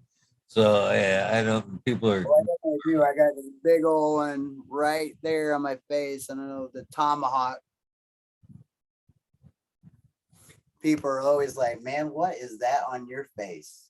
And I'm like, well, it's a tomahawk. And they're like, why? Why would you do that? And I'm like, well, I'm part Cherokee. And they just shut up instantly. They're like, oh, well, that makes sense. I'm like, well, why do I even got to explain it? You know what I mean? Like, you should be able to look at it and look at me and be like, well, dang, that guy's probably, just telling his own story. That's all tattoos are. They're just storytellers, because some of us don't want to have our books cracked. We're like, here, let's just crack it for you. We'll put it right on the surface, When did you? Well, you said 15, but did you say have you always been a natural artist, drawing and stuff? And what made you take that art to tattoos? Sorry, I didn't mean to cut you off, right? Oh, you're good. I got some paintings around here right here. Yeah, I actually don't remember the first day I ever started making art. It's been that long. Like, I've probably been doing it since I was 3 or 4. And I do portraitures of, here, I got a couple right here.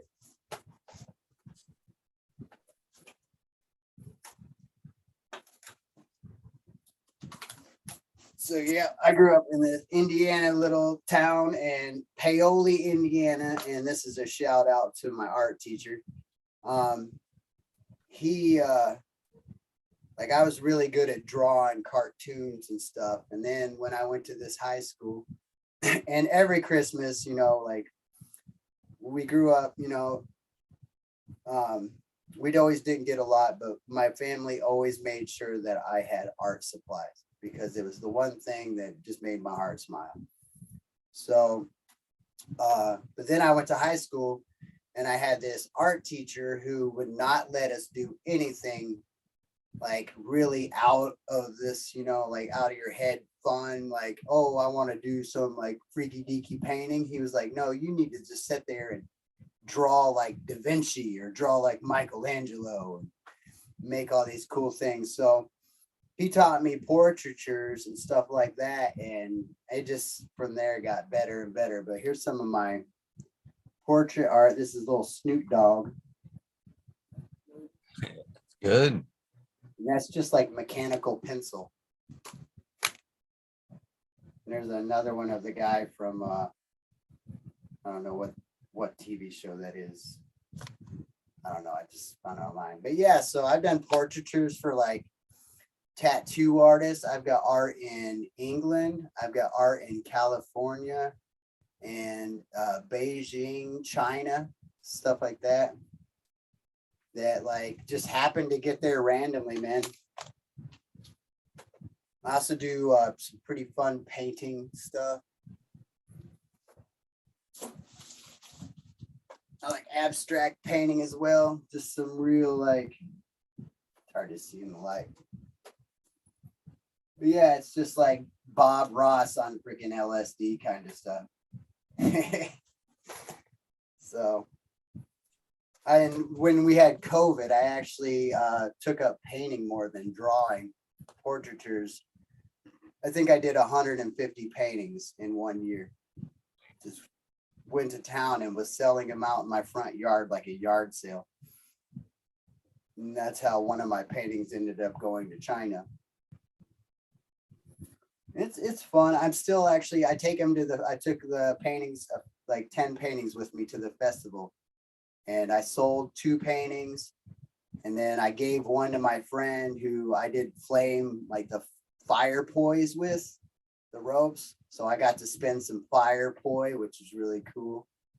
And then another painting I traded for this really badass turquoise ring that I got. So, you know, I like to barter and stuff like that, but art has definitely always been a part of my life. That's pretty cool. Sorry. Yeah, started with drawing, then it went to painting. I always played a little guitar, but then in this past, all these country songs and stuff happened in the past year and a half. Like I wrote some of my own tunes, and then one day I started listening to like the Grand Ole Opry and stuff, and I inherited my great grandpa's guitars, and it kind of just all was like the universe was like, hey dude, you need to be playing like old timey music, you know, and blues music and country music, and that's what people want from you, you know. They don't want to hear you do punk rock yelling shit, you know, because I'm not really that violent. Like I used to be a cage fighter too for like 3 years. The weird, yeah, I think weed helped me through that a lot too. I would have never guessed the cage fighting. Oh yeah, I used to have a big old foot tall mohawk, and I know jujitsu, and I trained in Muay Thai at a very well renowned Kalamazoo gym for a few years. And yeah, I won half of my fights pretty good. Half of the time people didn't want to show up and fight me because I had tattoos and a mohawk, and it was all amateurs. So, but yeah, man, like and I did it for a sport, you know. I grew up wrestling and football and stuff in high school. So I'm more competitive by nature. Like I like good sportsmanship and to kind of challenge myself, you know. It's not like, oh, I wanted to go kick some ass, you know. It's like I'm trying to kick my own ass, dude, and here and like see what I can do. And yeah, so I did that. And then after that, man, like when I did like finally quit doing all the like hard drugs and stuff, I'm like, I am such a just relaxed person. You know, I love to smile and I'm not violent. And it's like kind of like people are like, "You're sure you're not stoned on weed?" I'm like, "No, I'm just fucking in a good mood, man." So, but yeah, everything kind of pointed me towards playing guitar more recently than like I even quit tattooing at shops, like because every shop I went to kind of ripped me off or just they would pack up and move or something. It would just fall apart. But music's the one thing that's like it can't run away from me, you know? So, and I can't stop writing it either. Tattoos are, well, I appreciate the music, don't get me wrong. And I'm not trying to sway you in any way in that path because I appreciate both. Uh, Tattoos is one of those things because again, I'm a pretty tattooed aficionado, you know what I mean? And I've always appreciated a lot of the artists I've worked with. You know, that's a natural talent. I feel it's a natural talent. It's just like music or anything else. And if you build a proper portfolio, thanks to social media these days, you know, every tattoo that's, you know, memorized on, you know, a tattoo page is a good portfolio, man. Artists these days are pulling down some decent art in dollars, and to me, as long as you can keep that portfolio, you should be able to slam down in any town and go, look, look at my work. I have, you know what I mean? That shop goes down or not. These days, it's not about building just the shop reputation. The artist has an opportunity to, you know, build themselves up as well. So, And you can go on my Facebook. I have tons of photos, and that's it. Like I built myself as a tattoo artist over so many years, and I still do. I tattoo people still. Um, but currently, I'm in the middle of suing a particular tattoo shop for like $8,000. I'm like, dude, it got so stressful that like I wanted to whoop somebody's ass, you know. And I'm like I said, I'm not violent, but you know, I was like, I'd have to deal with this person every day and was just shaking angry. And I'm like, you're just stealing food out of my kid's mouth. You know what I mean? There ain't enough weed on this earth going to keep me from whooping your ass. Where I'm from, you see that happens, you know. So, and they just left a bad taste in my mouth. But that is always like, you know, if music doesn't pan out, I've always got that. You know what I mean? So, I mean, so far, like music does me pretty good, and I'm booking more and more. Um, but I do tattoo whenever, you know, somebody's like, hey, man, I really need you to do this. I'm like, cool, yeah, I'll come over, we'll hook you up and all that. But, you know, I definitely get more satisfaction out of playing for, you know, people on stage because it's just like I still like to get buck wild on stage. And that's kind of my outlet where, you know, if I'm stuck in a tattoo shop all day, then I get fat, I get lazy. I also have a degenerative spine disease, which leaning over all day can get really tired on me. So then it's like I have to do yoga for like 3 days just to deal with a week of tattooing, you know? So it's a I, weird give and take. I can understand that. I really can. I really can. And I appreciate the fact also, you know, I very much I'm an advocate for following your dreams, doing what you love, and then it's never too late. You know what I mean? I tell my kids that all the time, man. It's never too late. You can switch up past it anytime if you follow your heart and want to learn, or you know what I mean. This is the other thing too that it's weird about people is a lot of times, man, people are fucking afraid to even put effort into a new endeavor. And you know what I mean? How many times you done something in life, you know, took that chance and went, wow, Oh, you would not believe, I'm man. pretty fucking good at that. Like origami.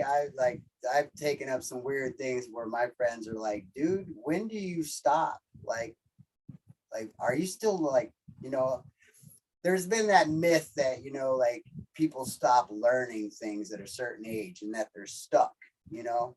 You hear it all the time, like, you know, I hear women say about men and men, you know, like can't change a man once he's like a certain age or whatever. I'm like, well, that's complete bullshit. Like, let me tell you what, like anybody can change at any moment they want to, you know. And that's one of those things, like I have done so much different stuff because I love learning, you know. So yeah, I decided like a year ago I learned origami, and I went to actually try to compete world record for origami, and I made like 4,000 roses of origami in like a couple months. Like it was weird, and people are like, well, that's just different, you know. Like there's all kinds of cool stuff you can learn. It's a big world of information, and go to the library and get a book, you know. I also juggle. That's a cool thing I picked up a year ago. It was like figured out that I'm ambidextrous and I'm really good at juggling. So like those portraits, I can draw them just as good with my left hand as I can with my right. It's weird. And then in origami, I can make a butterfly in one hand and I can make a swan in the other hand out of Post-it notes at the same time, like without even looking. It's like, that's the kind of stuff people should want to learn about themselves, you know, like, and I think anybody can kind of do that if you set your mind to it. You know what I mean? Like, I think there's that willpower, you know, that once you cross that, like, that threshold of willpower to be like, you know, I can't do it. Well, you know, some of you say you can't do it, you can't. But once you say you can, well, you probably can, you know. And I'm just that guy that I have a hard time saying I can't do things. In fact, one of my mottos is if you tell me I can't or I shouldn't do it, then I'm probably going to do it anyway, just to prove you wrong. I appreciate that too, man. I like that about you. I share that too, man. Can't is a 4-letter word, my friend. Yeah, there are a lot better other 4-letter words you could be using and doing. I see you picked up the guitar. What do you got? What are you thinking this round? I'm gonna do one I wrote. I really like this song, and some other people like this song too. This song is called Hammer, and it's just about how much I play guitar and how much my hand does that number. You hear it a lot in bluegrass and country music, and it's called the Hammer On, you know, hammer on and hammer off. So I wrote this song called Hammer, and it's like the slowest song I got, but I really like it.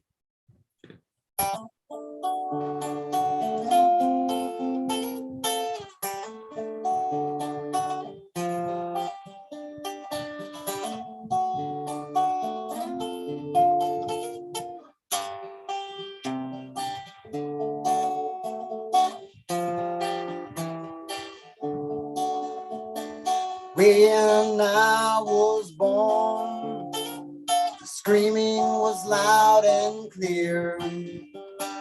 In my ears was the sound of the hammer that you now hear.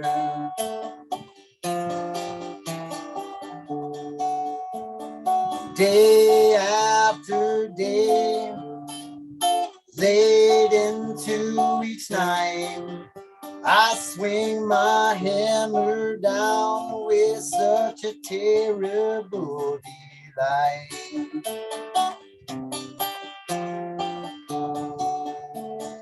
Bend after bend, till the hammer turns blue. I revel in the sound of this ringing so loud and true. Can't take my hammer away from me. I swing until my fingers bleed. I bring that mountain down to my knees. It's the last thing I ever see.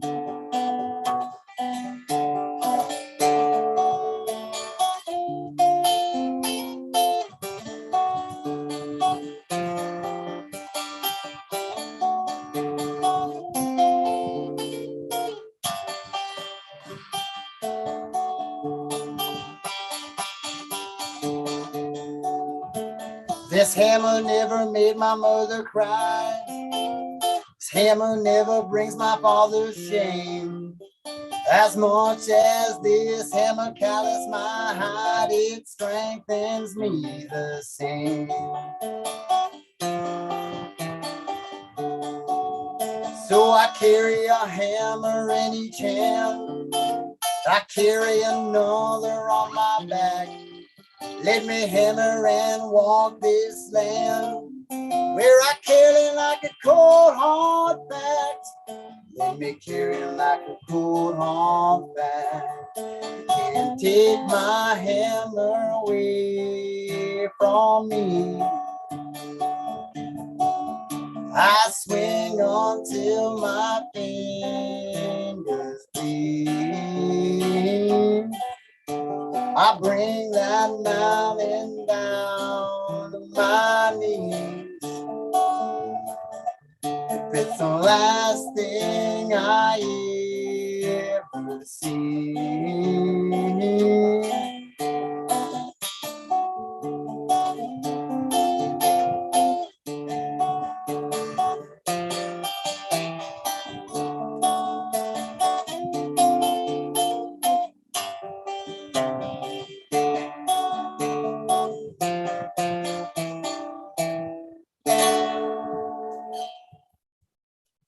That's fucking good stuff, brother.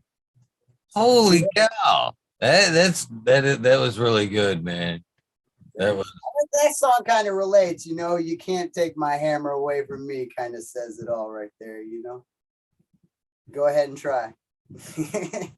we lost your video. Is your battery going low? Oh, no. There we go. Good. No, I'm ugly. We just lost it in the last couple seconds of that, but I wasn't interrupted. That was good shit, man. I wasn't interrupted. Yeah, that's awesome, man. Yeah, I definitely, obviously, I heard you play before. I definitely could think you have a good shot at in the music field, 100%. Good sound, good voice, man. I appreciate what you're doing. Yeah, I really enjoy it. I like to see people dance. That's my thing, man. I get on stage and I start playing as soon as somebody starts stomping a foot, like I instantly lock onto it, you know? And the best part about the kind of music I play is it was meant to be danced to, you know? Like that honky tonk and country music, bluegrass. I mean, there's the clogging dancing, Appalachian mountain tap dancing. Like there's all kinds of different forms of dance that have been created around that type of music too. And because there wasn't much to do in the hills or whatever, there weren't. I grew up with only 2 channels on the TV, and so there's music, that's what you had around you, and you danced all the time. I have a little. You guess first. Guess always first, my friend. Oh, I think, that's still true in many places too, that there's not a lot of, in some other countries across the world, they don't have much, TV and music or radio or whatever. They play music and dance, and that's what keeps culture together. It still tells stories through music too, history and all that. I don't play much music myself. Well, I listen to live music, but man, all my memories in life are tied to good tunes for sure. I have a deep. I play in a nursing home a little bit too.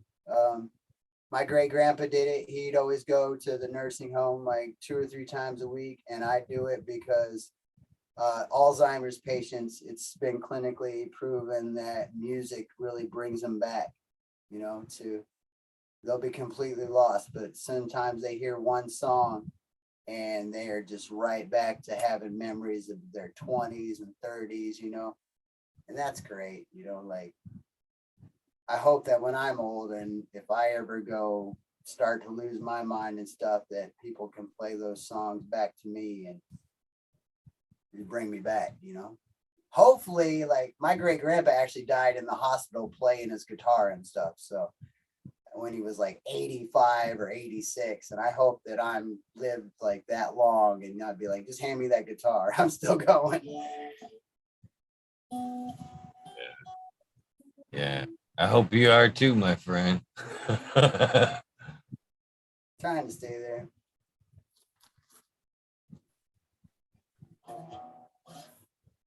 So are we lucky enough to get another one? Yeah, I'll keep playing as long as you want me to, man. Yeah, we'll be up all night if you say that. I was just at that festival. And like I said, I was up till 6 or 7 a.m. every morning playing, you know, and I'd be like, dude, I'm sober, you guys. I have to go to bed. Like, I know what it means when the birds are up. It's time to go to bed. The birds are telling me so. But yeah, I'll play some more, man. This song is called Wandering Mind. I wrote this. It's kind of about my ADHD, and it's about how, like, even as a kid, I was a runaway. So, and for a long time, I still have to tell myself, hey, dude, you need to stay home sometimes because I just love to wander around. So this song is called Wandering Mind.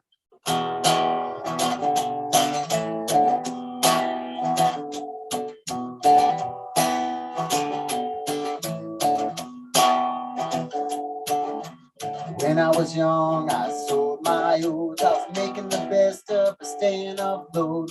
Don't say that I don't know when I feel this in my bones. I was born a rambler too, so rambling is what I might do.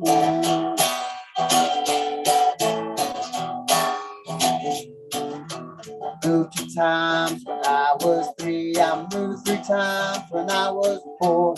By 5, I felt I was bored. I'm on the road. I shut the door. But hey, I'm not one of a kind, but I sure do got my wandering mind.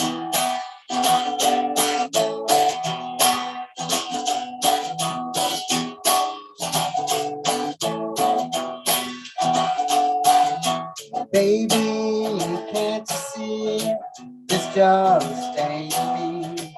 Gotta see the sky, feel the mud, cause I can't deny what's in my blood.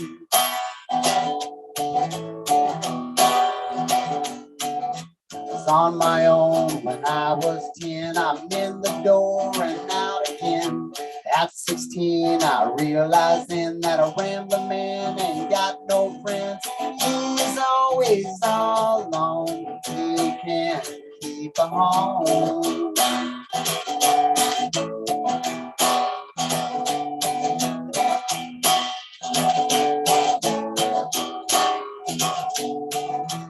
Tell you what I might do. I could hit the road, see a state or two, wear some new holes in my shoes, maybe sing a song. It's not the blues.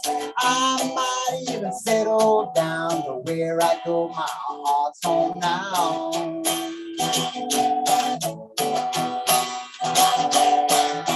Maybe you'd ride with me through the hills of Tennessee. Maybe we'll go and roam this call that highway our new home.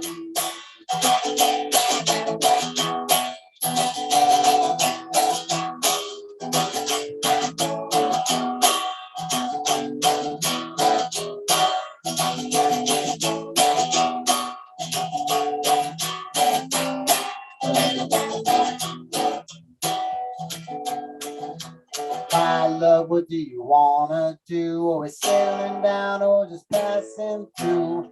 Anywhere I could lie with you, I'd grow old and die.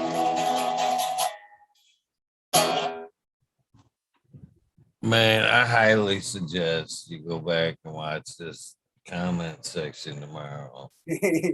Seriously, great things being said about the music and yourself. You know, yeah, yeah, yeah, I yeah. They, big props on this episode, 100%, my friend. Where Appreciate meeting you, and I'm really glad to help, man. Like I said, I just want to play songs, and it's good for everybody. But I definitely will be interested. It'll probably keep me all day entertained all day tomorrow just to read what people are saying. oh man, a lot of people are Anybody got any requests? I do request. I got some Johnny Cash. I got a Willie Nelson song. There was a request earlier for the last dance for Mary Jane. Oh, I don't know that one. Ah, No, I'm more like Johnny Cash, Willie Nelson. Let's see who else. I definitely got a lot of Hank Williams in here. oh, I'm good for anything. I'm good for anything. I like it all. Actually, I think I might do a couple bluegrass standards for some people since I mean I've been playing some of my own and country songs, but I'll play a couple bluegrass songs that people might like and probably know. Of course, Freebird's in there. Willie. That person, Willie. Neil Young cover question. They were saying the slower one, Hammer, I believe what it was. Is that the name of it? Yeah. They were saying was real close to it. They were comparing it to a Neil Young song. They were like, man, it's a Neil Young vibe, man. This is nice. I like it. Man, yeah, they've said great things tonight. Yeah, I'd check this out tomorrow, man. Great episode. Thank you. Thank you again, man. Yeah. I'll do let's see, I'm gonna do Little Maggie from that's a good one.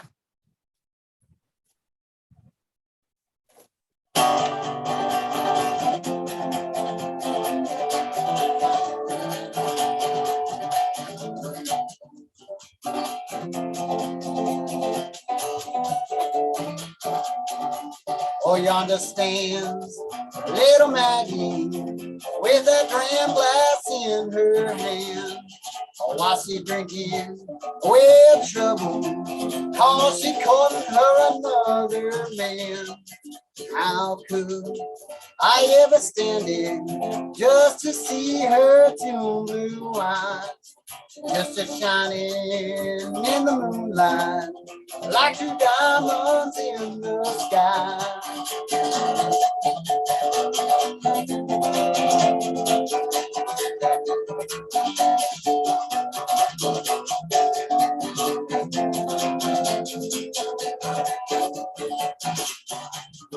Last time I saw little Maggie, well, she was dancing on the banks of the sea with that 44 around her and a banjo on her knee. Oh, yonder stands little Maggie, oh, with that dram glass in her hand, while she drinking with trouble, cause she courting her another man.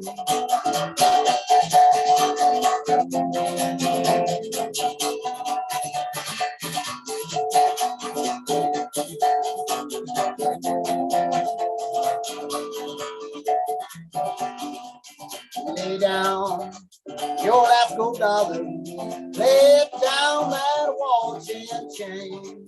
You just listen, little Maggie, gonna dance for daddy. Just listen to this good call rain. Oh, you understand, little Maggie, oh, with that grand glass in her hand.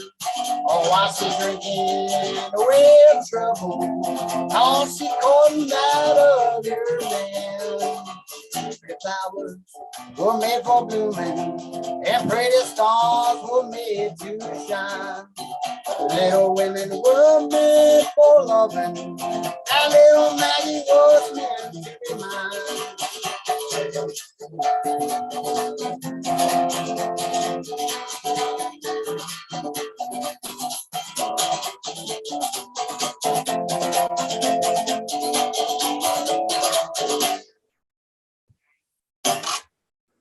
That's good, man. Yeah, Ned so Denver says, does this guy record in a studio? Do you record in a studio? you know, somebody recently did a couple for me, but everybody says I should, but nobody's been like, hey, actually come over, you know. So no, I have actually no CDs, or I recorded a lot of stuff in my bedroom on my phone. But yeah, I definitely would love to do some recording, and have not done so yet though. You should. You should, my friend. Yeah. Yeah, I was supposed to do some with a guy in Battle Creek, and he did a couple good songs for me, but then I got kind of into the festival season. Human on Earth brings up a good point. He says YouTube, they said, well, I don't know. YouTube channel. I tried to click the link on your Instagram to copy it over in to the description and it didn't go through. Is there a proper YouTube they can follow for all this stuff? Yeah, you should be able to search the Daniel Staggs band. Okay. I'll try while you're playing. I'll try to find it, put the link in chat. But since you said it, there you guys go. You can feel free to do some stuff for yourself, but I'm working on it right now. I'll pick some more songs here. Cheers, brother. Let's do I'll do a Johnny Cash song. I know somebody likes Johnny Cash.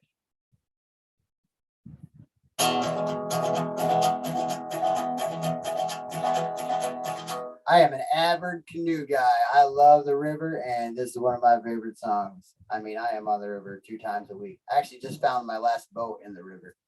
I just dug up an $800 whitewater canoe that somebody left in the river, and I jumped in and was like, I'm going swimming, and I got it out. And my friends were like, you do not know how lucky you are that you just pulled out that boat. So now there's a big boat on top of it. I got an old Volvo that I drive, and I got this sweet boat, and it was all free. And so, but this is Big River by Johnny Cash.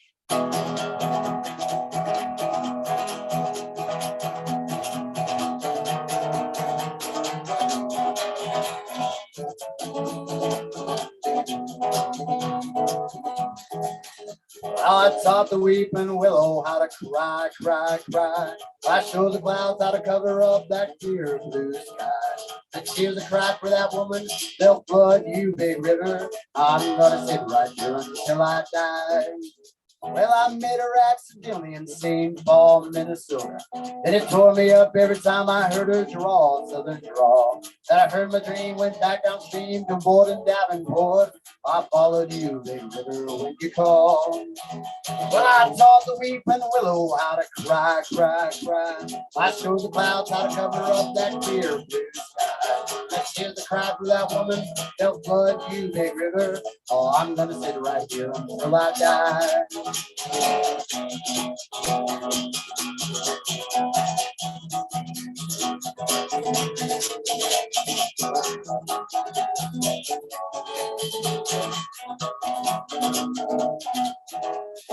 Then you took me to St. Louis later on down the river. Operator said she'd been here, boy, she's gone, boy, she's gone. I found a trail in Memphis, but she just walked up the block. She was a few eyebrows and went on down alone. So I taught the weeping willow how to cry, cry, cry. I showed the clouds how to cover up that clear blue sky. The tears that cry for that woman are gonna flood you, big river. Oh, I'm gonna sit right here until I die. Now on you, Baton Rouge, River Queen, roll it on. Take that woman on down to New Orleans, New Orleans. Go on, I've had enough. Dump my blues down in the Gulf. She loves you, big river, more than me.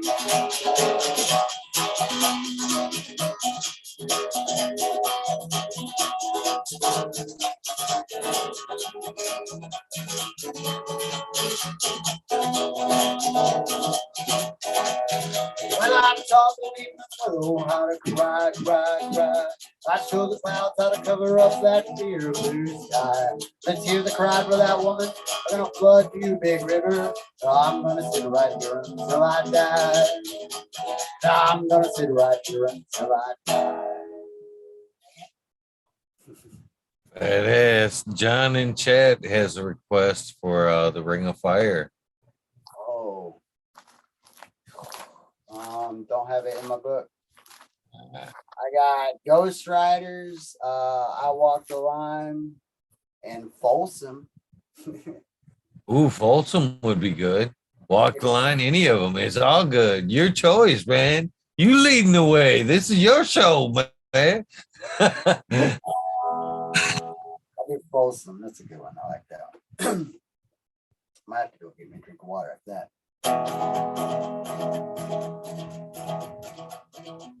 Well, I hear that train a coming. It's rolling around the bend. I ain't seen the sunshine since I don't know when. While I'm stuck in Folsom prison. Time keeps dragging on. But that train keeps on rolling on down to San Antonio. When I was just a baby, my mama told me, son, always be a good boy, don't ever play with guns. But I shot a man in Reno, bang, just to watch him die.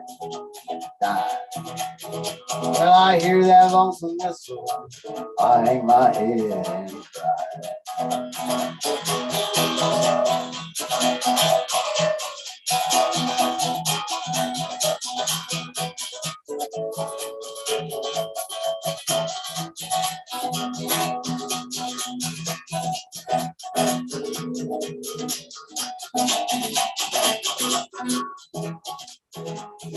well, I bet this sweet protein, them fancy dining cars, they're probably drinking coffee and smoking big cigars. But I knew I had it coming. I knew I can be free. But these people keep on moving. That's what tortures.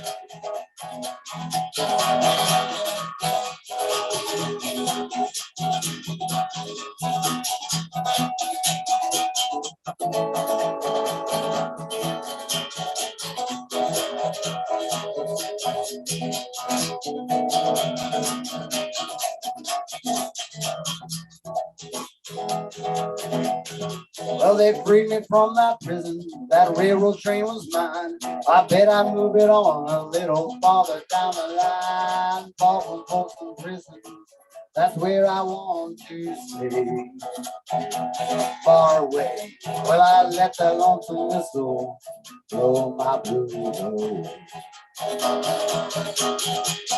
Well, I let that lonesome whistle blow my blues away. Man, they are loving this shit, man.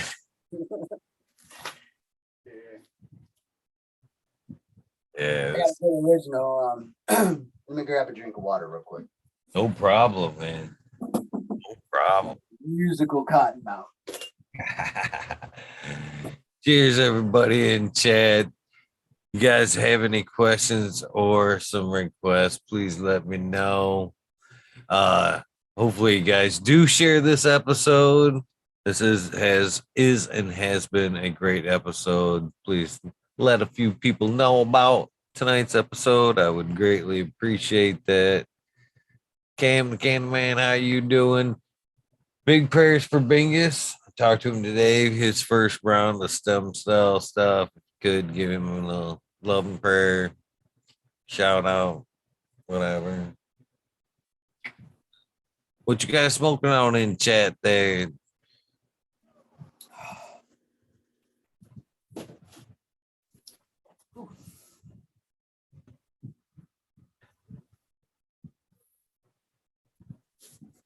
Yeah, this is an excellent episode. I was just telling them to share this episode.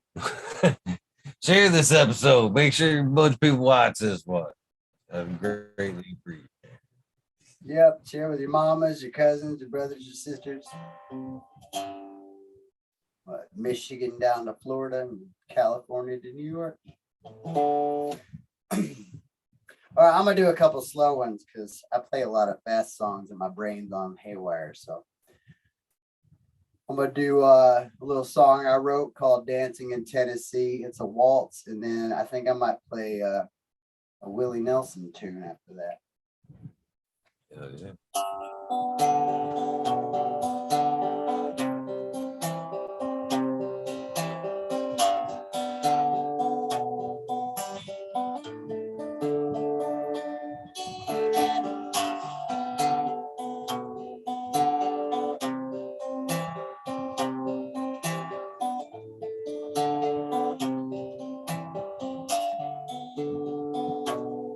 She's taking me to Tennessee. We're finding on Nashville Sound.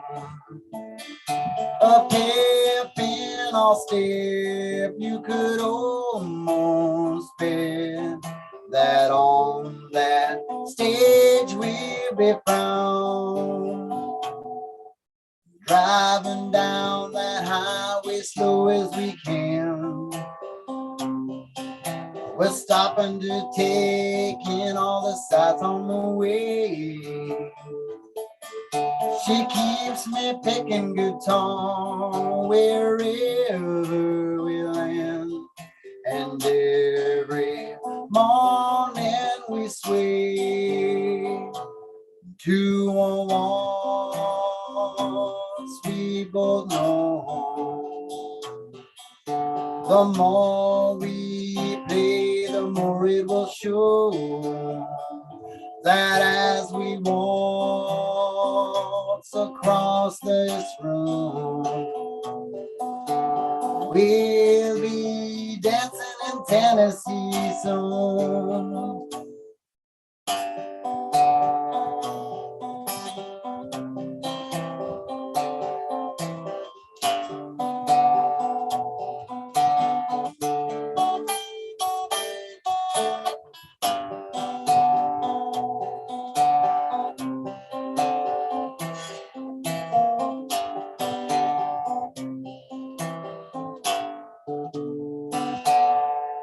While she drives, I write these songs.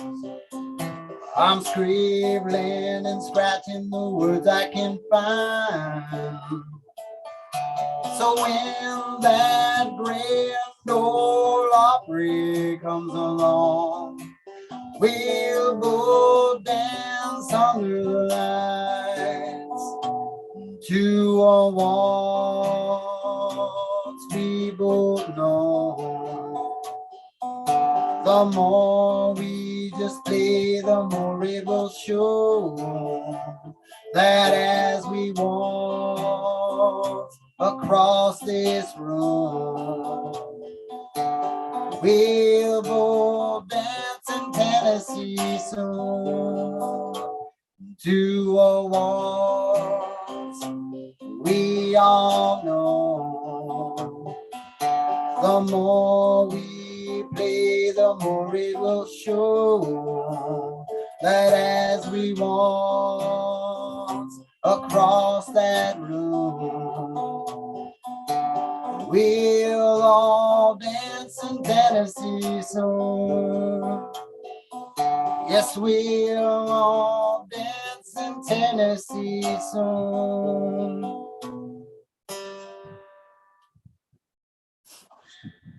Super good stuff, my friend. And again, lots of props and Chad about vocals. Yeah. Appreciating this episode tonight, man. Yeah, man. Or like, I was really like, I went to that festival and where I met you, and I was like, man, I so wish I was on this bill. I had one right after that, but there, you know, I have a hard time going to festivals or anything and being like, I want to play. Like, just, I'm going to Wheatland soon too. I don't know if you know the Wheatland Music Festival. Mm-hmm.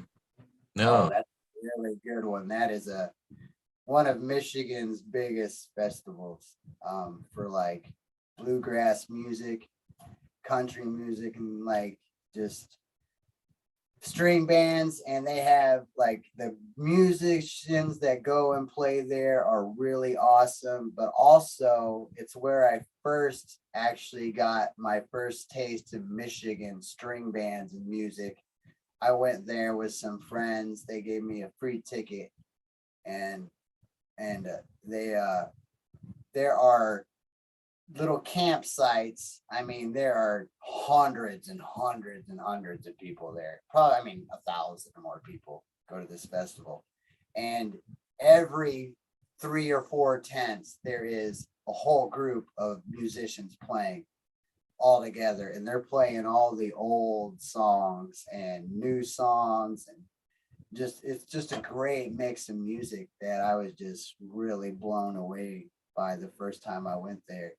And this year, and then I went a second year, and I took a tape player because everywhere I go, I usually carry an old cassette player, and I record everything on cassette. And people just giggle at me. They're like, "Are you serious?" I'm like, "Yeah, I'm serious." You know, I've got Billy Strings on tape. I got Green Sky Bluegrass. That's a huge Michigan band. I got them on tape. And I'm just now the other day, one of my friends said he's going to trade me a tattoo for Willie Nelson tickets, and the Bob Weir and the Wolf Brothers from the Grateful Dead and the String Cheese Incident are all playing at Pine Knob, and he's trading me tickets for that. And then actually this next upcoming week, I'm also going to see Sierra Farrell and Charlie Crockett are going to be 2 more bands that I see.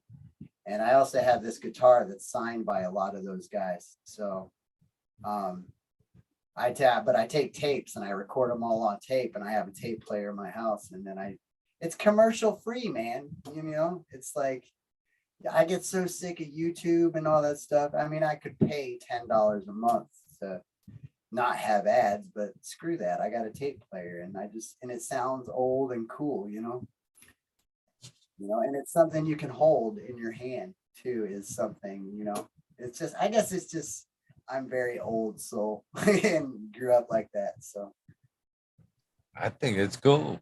I'm sure a lot of us remember doing the whole pencil and the tape thing, back when we were kids. Taping over store-bought tapes, that little notch on the top, so you could record those Roman shit. I got a whole box of them, and I record tapes of myself too, because it's just fun to do. And then I can, at shows, I have had a couple of people be like, "I got a tape player," and I'm like, "Well, here's a tape of me," So, and I give them away for free because they cost me nothing to record them. I know have a great venue to see shows too, man. I hope you enjoy yourself. Yeah, I'm looking forward to these next shows that I get to go see, because it's also nice for me to watch like some great artists that I really look up to. And Willie Nelson's one of those artists I definitely look up to. So I'm gonna play one of his songs. I was just thinking the other day, like, I don't want to have to drive to Texas to go see Willie Nelson, and it just kind of fell into my lap. I was looking tickets. I was trying to find tickets for the Hoxeyville Music Festival, and I said I'd tattoo, and my friend's like, "Well, I don't have tickets for that, but I'll message you about some other tickets." And he was like, "Yeah, have you ever seen Willie Nelson?" I'm like, "No," but I want to. Oh, yeah, I'd definitely score those tickets. How many opportunities, period, will that come up? Yeah, and the Grateful Dead. I really love the Grateful Dead, so the Wolf Brothers is going to be a good show too. I got to see the Grateful Dead last year. Compliments to John and Chad. And it was a pretty great experience. And that was my first show, and I really enjoyed it. Definitely martial artist. Another guy in chat there was there hanging out with me that night. Fucking a bunch of other people there. Cool experience, cool vibes. Chad like the Grateful Dead. I can play I Know You Rider from the Grateful Dead for him. Oh, there's definitely some deadheads, lots of deadheads in the chat. I'll play this Willie song first. It's a good one. Actually, Patsy Cline sang this song. Crazy. But Willie Nelson wrote it. And I actually like that Willie Nelson sings it still too. Flipping through my Bible of songs here. But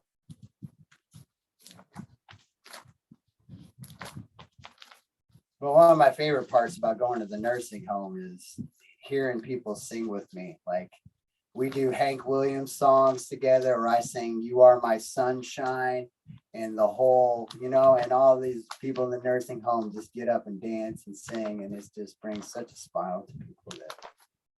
And I'm like, dude, it's so awesome.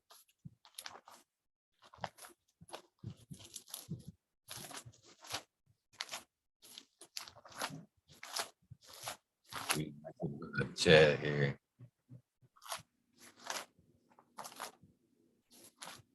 Yeah, great tunes. Justin's role, I believe there was there we go, Dylan. Horse with No Name, Everlast, Hendrix. Hendrix would be a tough one, huh? Yeah. I wish I could play some Jimi Hendrix. You Can Do Magic. Yeah. Good night. Want to say hi to everybody? This is my son.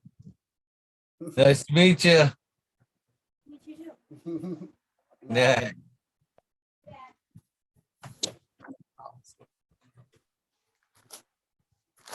Hell yeah. Cheers to you fucking being an awesome dad, my friend. Yeah. You know, I think every child is definitely very important to the world, and that, you know, some of us need kids just as much as kids need us. Fucking agree with that. I agree with that, man. I completely agree with that. Yeah, he's definitely, he pulls my head out of my butt sometimes.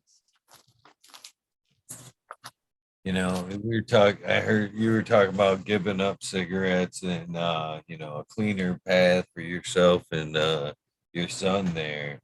As my kids were born, you know, I wasn't in great spot or, you know, prepared for kids like most people are. So, you know, at that point, I wasn't making a whole shitload of money. First one, scared to death. Fucking, how am I gonna pay for this kid? I was crazy. I was a crazy fucker at that point. You know, 22 at that age, 22 first kid. And man, definitely a fucking partier, fucking selling drugs, doing all that shit. And I promised, you know, as soon as she's born, I'll give it all up. And my answer, you know, to help pay for diapers and stuff was first child, I gave up alcohol. The my second child, I gave up. I used to chew tobacco. I gave up tobacco. And as you were kind of saying about your coffee, I can give up coffee before I give up my weed. Third child, that was all I had left was my weed. I was like, yeah, I give up all my other vices, but I can't give up my weed. We'll get by. We'll get by. I'll donate plasma. That's why I only had one. Actually, I used to have 3 kids. When I was married, I had a 20 at the end of my marriage, I had a 21-year-old daughter, I had an 18-year-old boy, and I had an 8-year-old boy. It was quite the range of kids. But I mean, the 21-year-old daughter, and I mean the other kids, they're still my kids, even though, you know, I still see them from time to time, and they're like, hey, you know, I mean, we hit it off still really great. But yeah, I mean, she isn't much younger than me, so it was weird. I was 35 and I had a 21-year-old daughter. my ex-wife was 9 years older than me, so it was quite interesting dynamic household. But I definitely partied for a while, even with kids, and was like, man, that's a dumbass move. I reflect on that every now and then. but never too late to change. Completely agree. All right, there, you ready for that? I found that Willie Nelson song, so I'm gonna play this one.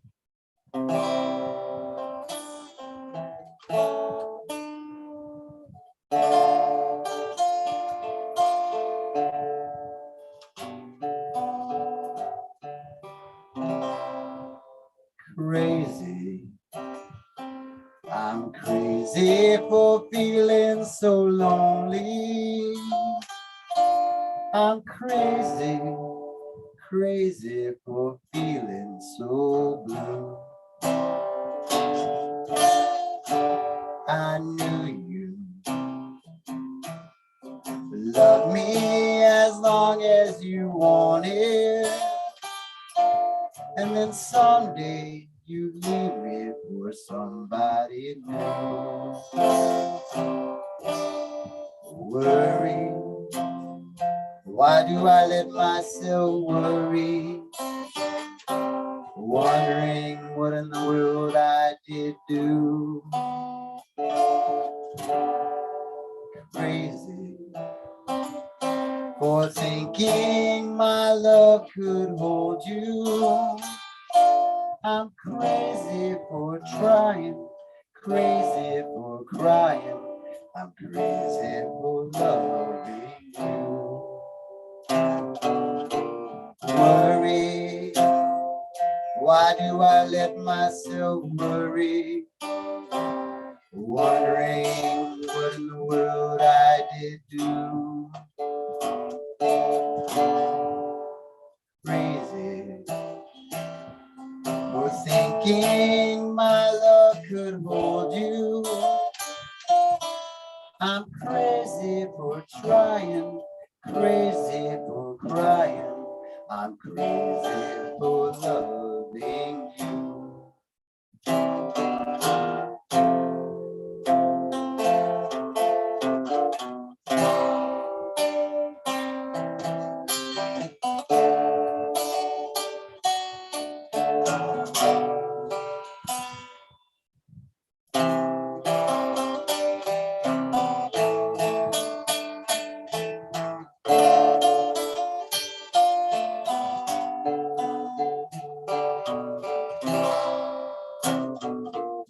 Crazy, I'm crazy for feeling so lonely. I'm crazy for feeling so blue. That's one of my favorite Willie songs. It's definitely a familiar one, that's for sure. That be the one? What will be the one you hope to hear?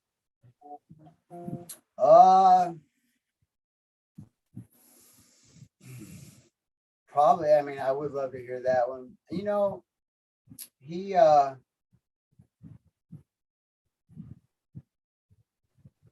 just every song Willie Nelson writes is almost gold. He's even like says that, you know, he's like, it's a curse to have such a great voice. Tequila Sunrise, that's a movie I remember when I was a kid. He was in that movie Tequila Sunrise, and that's where I first ever heard Willie Nelson. So good stuff. On the Road Again, that's another good song that I like to hear. That's kind of one of his happier songs. Nice. I wonder if I could do this one without a keyboard. No, that's more of a.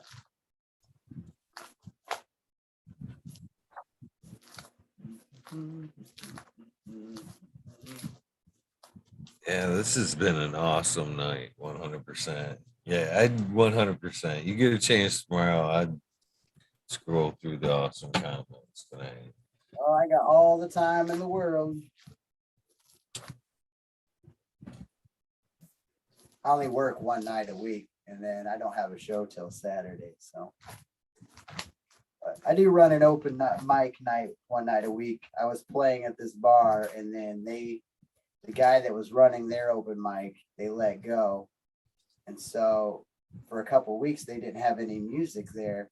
like where musicians could go play. And I asked him one day, I used to run like sound for a bar like 15 years ago before I had a kid and do open mics. And that's kind of how I got into music in Kalamazoo and into punk rock. I used to book bands from Detroit a lot and bring them to Kalamazoo and Chicago and kind of meet in the middle, you know. And then I started, you know, instead just selling weed and stuff. And that was a lot easier on me than partying all night with musicians. But then, yeah, when this bar said they didn't have my open mic anymore, I was like, man, it'd be, you know, I think I'm going to try to do that again. So I got back into I'm running soundboard and doing that kind of thing. But it's cool. Also, I was talking about that Wheatland Music Festival. They invited me, the music festival, to come. I am the MC for an open mic at the festival. So last year I went to play open mic there. They have this like stage, and they were supposed to have like an open mic night where anybody could come and play during the day. And I went there and there was nobody there. Like, and I'm like, well, where's everybody at? And they said, well, the person who was supposed to run it didn't show up. So I'm like, well, do you mind if I sit down and play? I'm like, no, go ahead. So I just sat on the stage. I had a couple feet tambourines on my feet and I started playing guitar. And within a half hour, there were like 30 or 40 people around me dancing. And this lady walks up to me and she goes, well, do you kind of want to run the open mic here? And I'm like, sure, lady. You know, if anybody shows up, I'll hand them a guitar and they can play. But nobody ever showed up. And I played for probably 2 or 3 hours, just kept going. And so she came up to me and she goes, well, next year, will you come back and host? Like, give me your information and you can be the open mic guy next year. And so I gave her my information. I didn't think much about it, but then I kind of hounded him and I was like, hey, I gave, like, because I wanted to go. And I was like, hey, I gave some lady on the Facebook page. I'm like, I gave some lady all my information and she said she wanted me to run the open mic. And they were like, sure enough, dude, you're the guy. And so this year they gave me a couple free tickets to go. And I'm like emceeing it. And instead of nobody being there, they're actually bringing like speakers and a soundboard and they're going to hook it up real nice. So if any of you guys know about the Wheatland Music Festival, because there are a lot of people from all over the country come, you stop in at the Middle Ground open mic stage and I'll be there all week running the show there. I'll be playing guitar. I'll be bringing my banjo, fiddle, and a couple guitars and stuff like that. And you can borrow my instrument if you want to play, you know, so.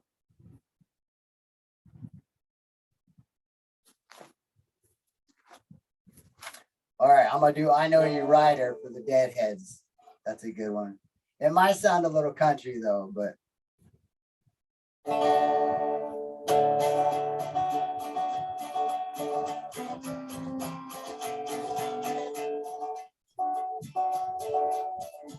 I know you rider gonna miss me when I'm gone.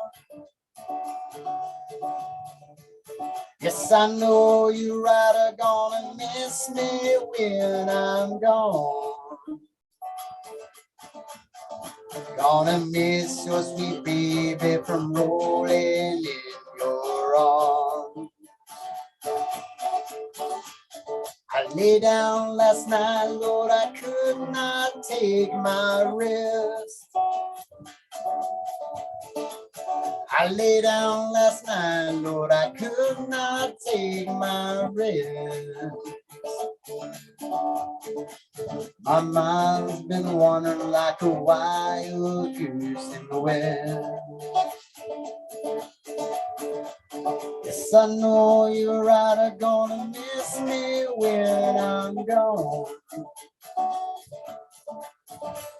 Yes, I know you're right, are gonna miss me when I'm gone. Gonna miss your sweet baby from rolling in those arms.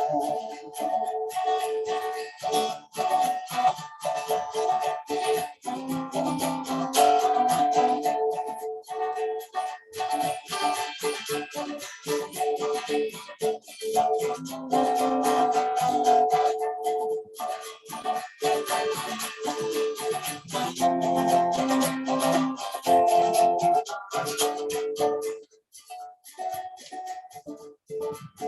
sun will shine on my back door someday. The sun will shine on my back door someday. The March wind will blow all my troubles away. I wish I was a headlight on the northbound train. I wish I was a headlight on the northbound train. And I'd shine my light through the cool Michigan rain. 'Cause I know you right are gonna miss me when I'm gone. Yes, I know you right are gonna miss me when I'm gone. Gonna miss your baby rolling in the song.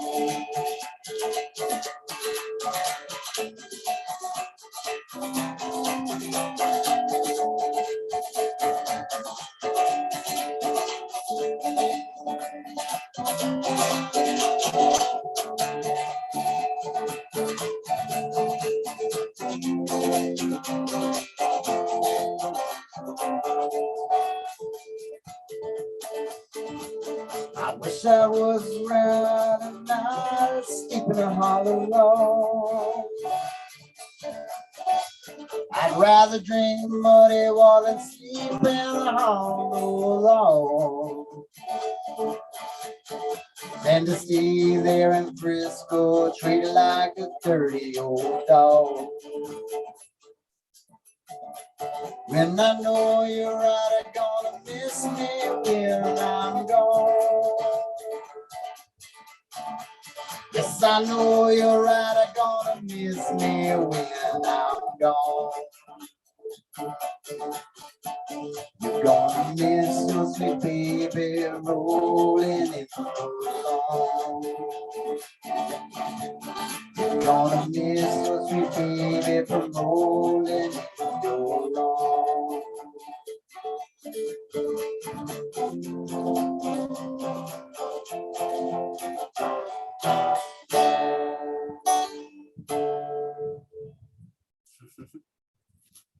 Hell yeah. Hell yeah, my friend. What was the name of that festival again? Wheatland Music Festival. Heatland. Wheatland. There you go. Yeah, chat was asking. See, Michigan? Where's that festival? Michigan. I forget where at in Michigan, but it's I believe in September. Actually, a guy just came to my open mic night. He's traveling through on work, and he just happened to stop by in. He's from West Virginia, and he was like, man, he's like, I wish I could talk you into some stuff. And I was like, well, tell me about it. He goes, well, I am in a motorcycle club. And he goes, we're having this big party, man. And he's like, we're looking for a headlining act. And I said, well, you could probably talk me into it. And he was like, but it's in West Virginia. And I said, well, you could probably talk me into it. So I just got a new car and I want to travel around a little bit. But I was like, you message me, we'll talk about gas money, dude. I tell people all the time, it doesn't take much to get me to come play on your porch. I play on my porch all the time, but I'll come play on your porch. That's all I want to do. And he was like, man, I'll talk to you about it. And like, because I want to go visit my folks in Indiana anyway. And give me a reason to drive by there, see them, and then drive down to West Virginia, play a night of music, and drive back to Michigan, Yeah. We do private events too, parties. Well, I do anyway. I don't know about the rest of my band driving down to West Virginia or anything, but I'll drive anywhere I need to. At least until school starts. But when school starts for kids again, I gotta do that. I get up early. All right, I'm gonna keep on playing a few songs, and then I'll answer some more questions or anything. I'm gonna do a couple more Hank numbers. I'm gonna look up and let you play. Williams, funny story about Hank Williams. It's my bass player always tells this to people too. My bass player, when people ask what we sound like, he's like, well, he sounds like Hank Williams, like, but punk rock. And but Hank Williams actually died the day I was born. It's weird. I was born on the same day that Hank Williams died, and I sound so much like him, it just weirds me out. And every time I go to play music, I'll go somewhere and somebody goes, will you play some Hank Williams songs for me? And then I do. And then people end up calling me Hank. And I'm like, what? My name's Daniel. They're like, whatever, Hank.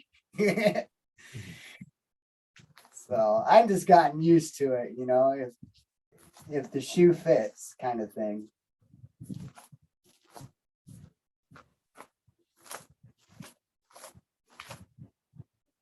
Which will be the first? Do what? You know which one you're playing next? Oh, which song?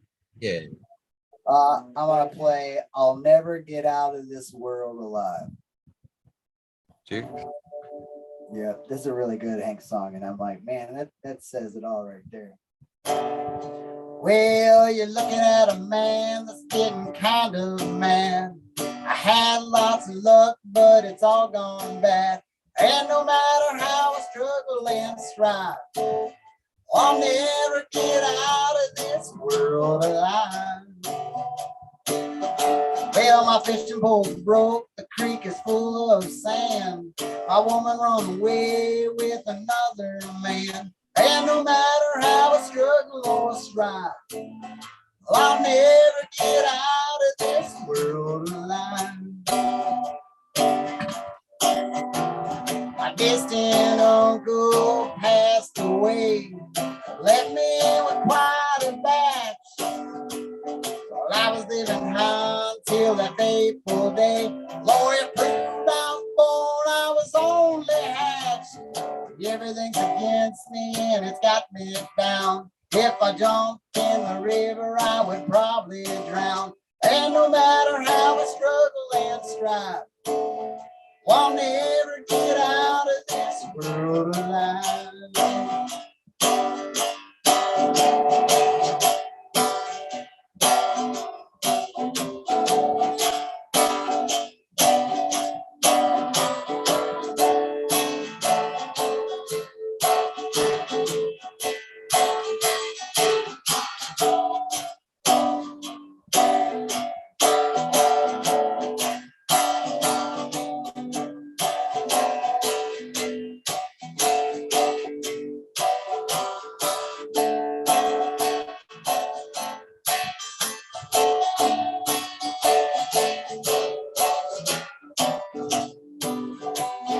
Shabby shoes I'm wearing all the time, a full of holes and nails.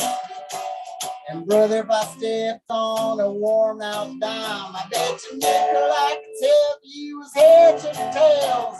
I'm not gonna worry wrinkles in my brow, 'cause nothing's ever gonna be alright no how. And no matter how I struggle and strive, I'll never get out of this world alive. Looking at a man that's getting kind of mad. And I had lots of luck, but it all went bad. And no matter how I struggle and strive, I'll never get out of this world alive.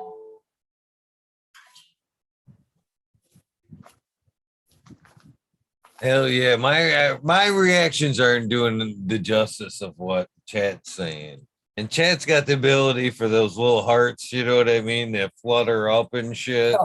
Yeah, yeah. Those things are bombarding hearts. Yes, yes, yes. Cheers, my friend. Very much enjoying this episode. Chad must be a connoisseur, huh? They're digging it. They are digging these tunes. I think I'm gonna play a Tyler Childers song. Any chance for the one that I seen request that I related to that you may know was the GNR Patience. Do you know Patience that no? You'd probably do a good cover of that, my friend. Yeah, I know I had like by the lyrics, you know, you just gotta have a little patience. That's my dad's favorite band, Guns N' Roses. He's probably pissed at me right now if he's listening. Like, I can't believe you don't know that song. My dad's he's hilarious, you know. He messages me all the time and he'll be like, you know, you should learn this song and you should learn this song and this song and this song. And I'm like, dude, I am 38 years old, Dad. Will you please stop telling me what to do? And then he'd be like, well, I make a good manager. And he's always saying he wants to be my manager. And I'm like, yeah, I don't want you to be my manager because I sure as hell don't want you telling me what to do at 38 years old. You know? Plus, they say you shouldn't mix family with business. You know, I don't think that's a good idea. So, because then we'd end up fighting and I'd have to kick his butt out the band and all that stuff. Actually, my kid also said he'd be my manager, and I kind of agree with that because he's good at the social media and stuff. He was telling me, you know, like, I'll help you with your YouTube, your views and all that, because I'm not really good with this stuff. Like, I'm okay on Facebook and maybe Instagram, but they make my brain hurt. So I'd rather just play, and I need somebody else to do all that other socialization stuff. It's Tyler Childers song. I don't know if anybody likes Tyler Childers, but he is one of my favorite new country musicians that I've heard of, and he's from down in Kentucky area and just has a really great voice. And I'm gonna try to do my best on this one.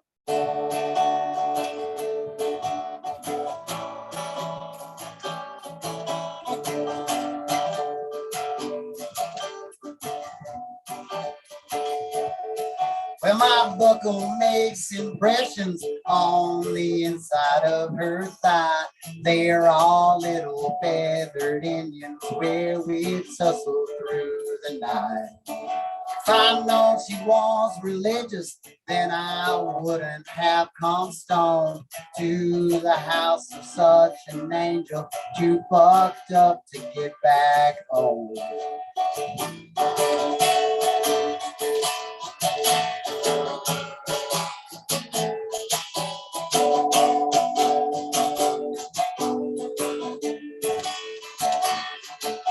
Looking over West Virginia, smoking spirits on the roof. She asked, ain't anybody told you that them things are bad for you? I said, many folks have warned me, there's been several people tried, but up till now there ain't been nothing that I couldn't leave behind. Hold me close, my dear. Sing your whispering song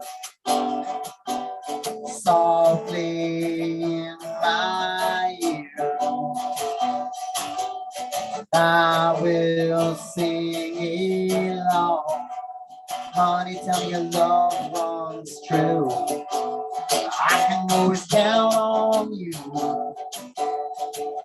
Be there when the bullets fly. Run across the river just to hold you tonight.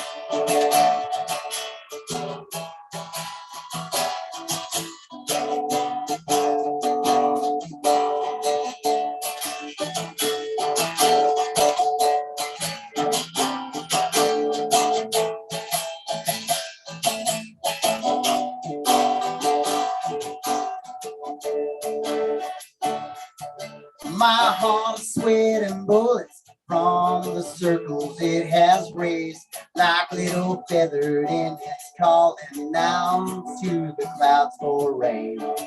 I go running through the thicket, I go piercing through the thorns just to hold her for a minute, though it leave me wanting more.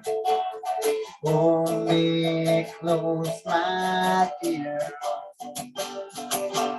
Sing your whispering song softly in my ear. And I will sing along. Honey, tell me how your love runs true. I can always count on you. Be there when the bullets fly, to run across the river just to hold you tonight.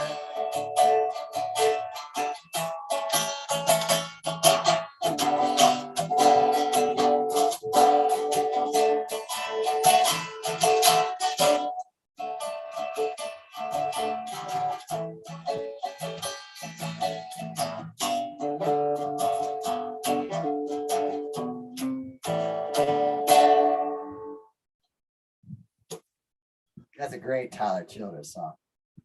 That was a great song, man. So, would there be a happen chance? All right. My ass hurts. I'm used to standing up and playing and dancing around. I'm not used to sitting in a chair. I need a towel. So, is there a chance that you happen to know? Can you see? Me and Ned Denver are both when you were sitting there before you played the last song, when you strummed that boy, we both heard. We could have swore we kind of heard it a little bit. That strum. I know it made me think of I've been doing to me that song. it. Yeah. I'm the worst person for requests ever, and that's another no. Hey, but we're happy with what we get. You just said you were open to them requests. Oh, I wish I had not opened my mouth. I No. get it. You whatever we Be a get. request for something I actually know. Oh man, it's all good. And I've enjoyed everything. I'm a big fan of country bluegrass up at all. So play what you will, my friend. I know we're on a weed podcast, but I think I want to play a song about cocaine. There you go. This is a good one. Old Crow Medicine Show song. Ah, they're good. Yeah, I like those guys too. They're a little wild. Is that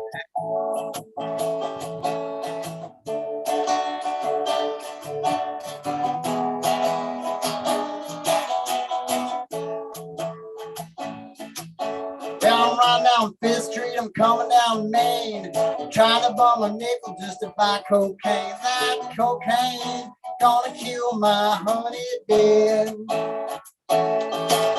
Don't you tell it to me, tell it to me. You drink a corn liquor, let the cocaine be. That cocaine gonna kill my honey dead.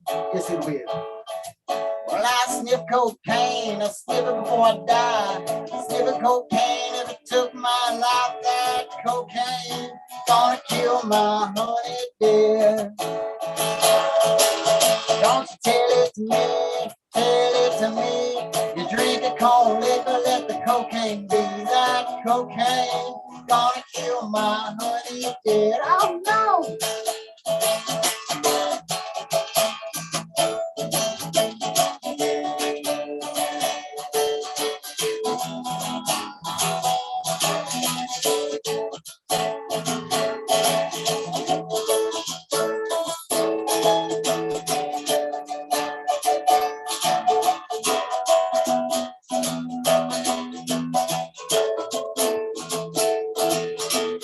Sniff cocaine, I sniff it in the wind. The doctor says it killed me, but he can't say when. That cocaine gonna kill my honey dear. Don't you tell it to me, tell it to me. You drink a corn liquor, let the cocaine be. That cocaine gonna kill my honey dead. One more, one more.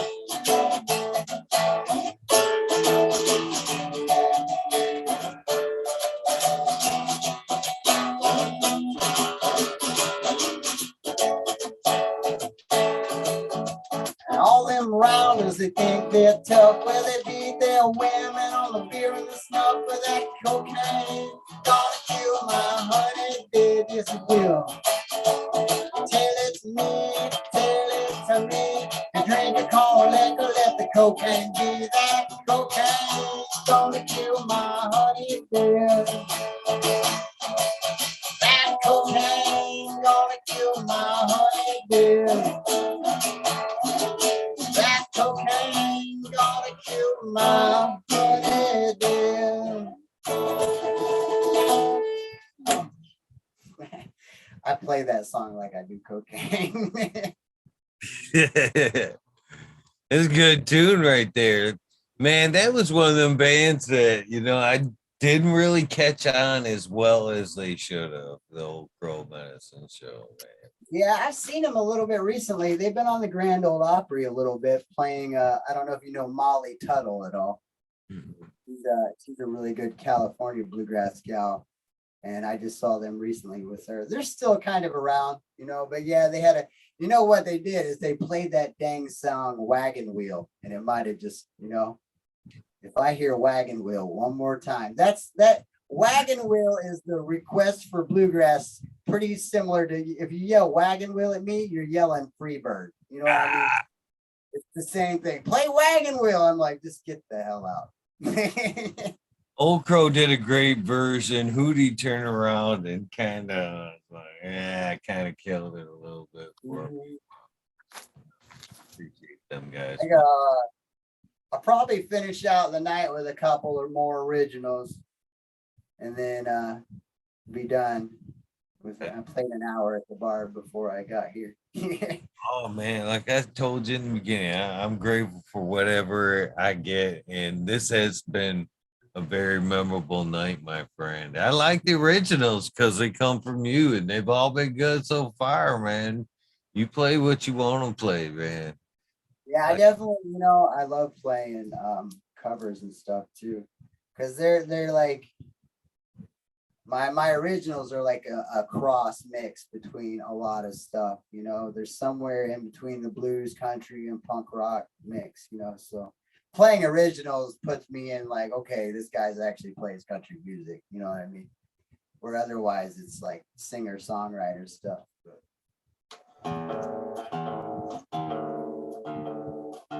What do you feel? How do you feel about like some of the bluegrass, like almost rock kind of revival a little bit? I've seen like AC/DC bluegrass covers and stuff like Steven that. Seagal is one I kind of think of like that, or Dead South. I like some Dead South. Yeah. Oh, the Dead South. I've actually I went to go see those guys. There were a couple bands I went to go see, and either one, I was chasing a gal around, or two, I was just too effed up and I didn't even go see. Like I went to go see the Dead South at the Kalamazoo State Theater, and I left before I even saw the band. And it was one because I was drunk and I was chasing a gal around. And she's like, "Well, let's go karaoke at the bar and drink there." And I was like, "Sure, whatever you say, babe." And then now I'm like, man, you're a dumbass, dude. Why did you leave that show to go? I'm like, you ain't even with that gal now, and you missed the Dead South. So, you only live once. Make sure you stick around to see the band. The gals will come later. That's funny. Yeah. All right, this song is a good song I like to play, and it's kind of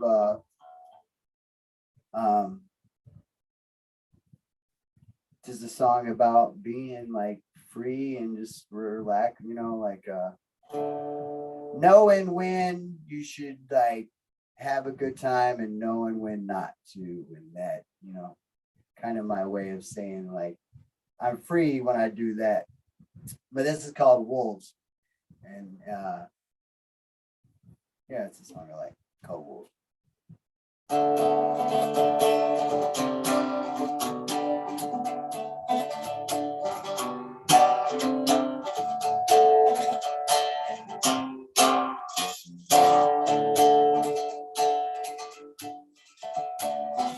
Always be young, so time's not a waste.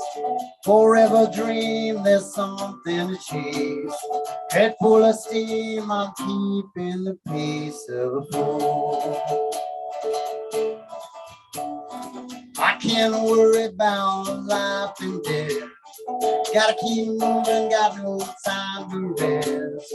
I'm just running with the best of the world. When that full moon shines on me, I'll know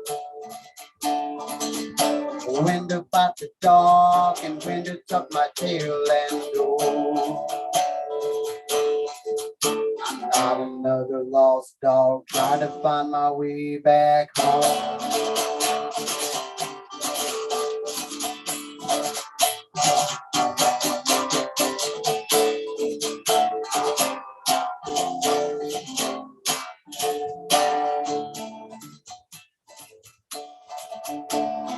Open mind like that big old sky.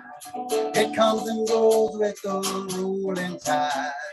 I do my best to ride out them waves.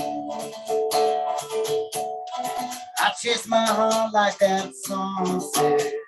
My spirit wild like I'm sneaking. My smile says I'm in the clouds every day.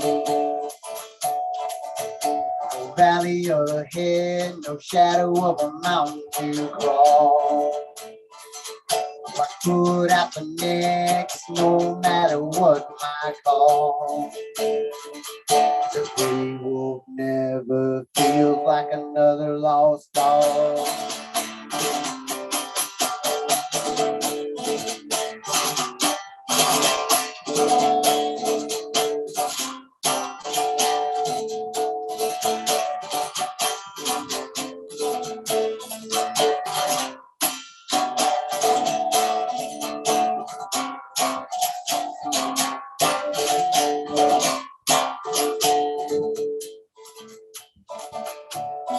Seems my gray is starting to show.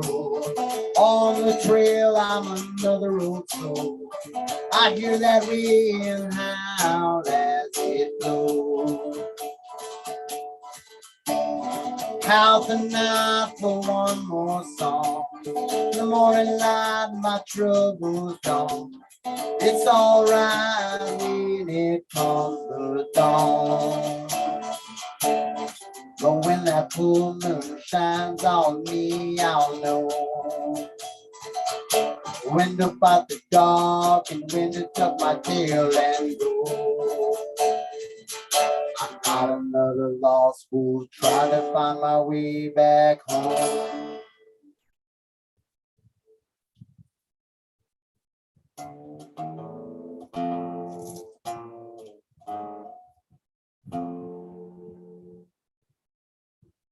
Sorry, thank you. Fucking me and Chad are kind of agreeing that man, the originals are just almost better than the covers, man. The covers are good, man, but the originals are fucking awesome, man.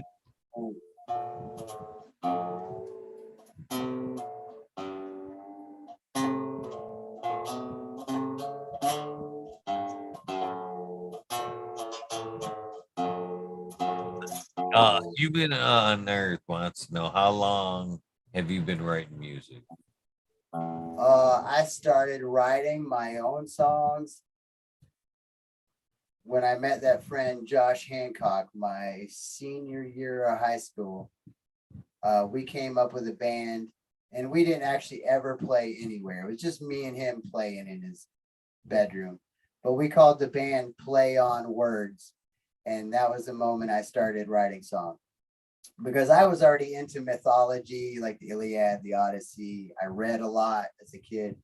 And when we came up with a band name that was play on words. At that moment, I knew that I was meant to like arrange words in a certain way aesthetically to make, you know, songs. It's to me, it's just like poetry with music, you know what I mean?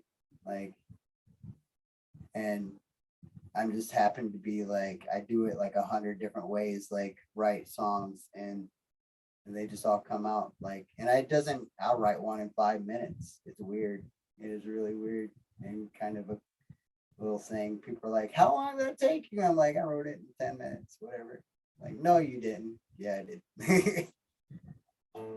But yeah, I started writing songs, my own songs, when I was like 17. Yeah.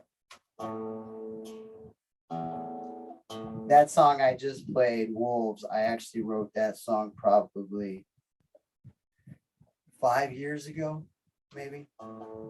I've written at least 75 to 100 songs that I don't remember anymore. Like I write them, and then if I don't play them, I lose them, or I just don't feel that attached to them. You know, I write them and they sound really good, but then they, especially rock songs, I write a lot of rock songs and then I don't play them because I'm just not a really full rock musician anymore, you know. So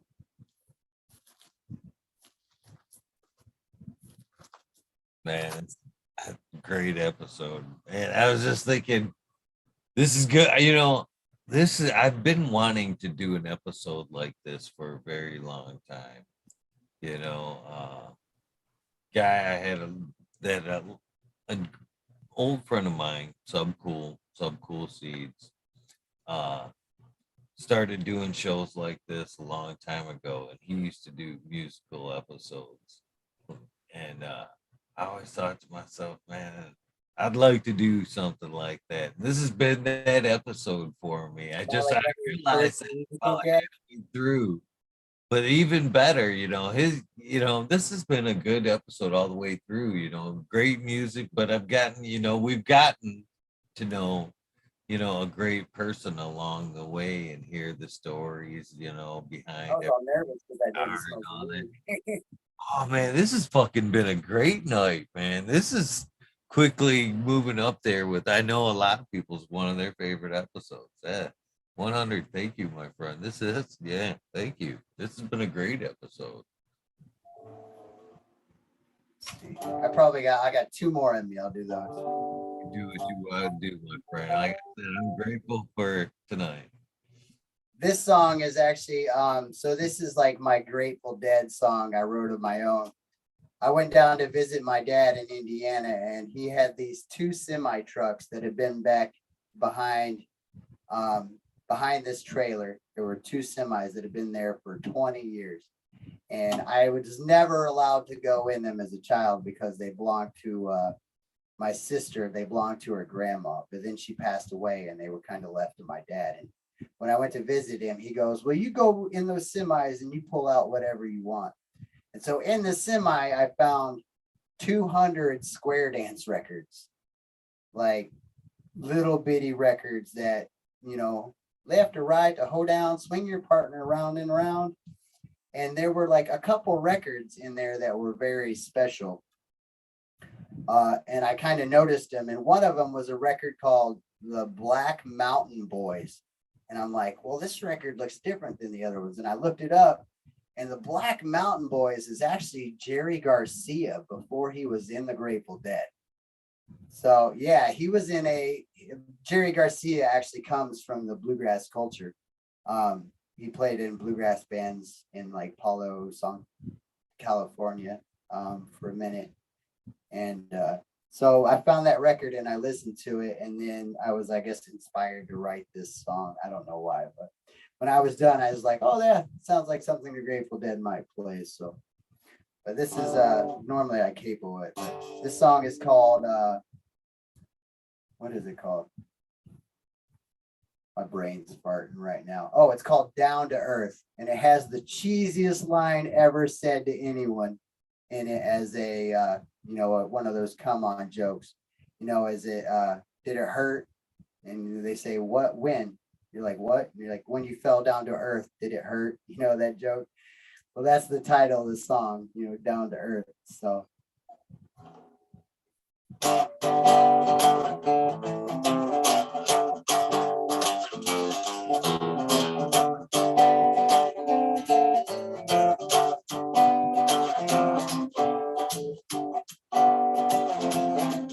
That yellow sun is always shining. I'm sure I could use me a drink. The water you got looks mighty inviting. You pull us around and we can let it sing.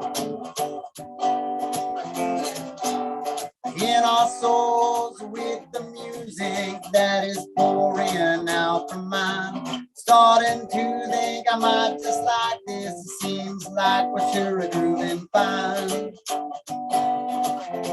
But I've been waiting all this while just to see you smile. Each moment an endless smile. I sent you fell down to earth, but I hope it didn't hurt.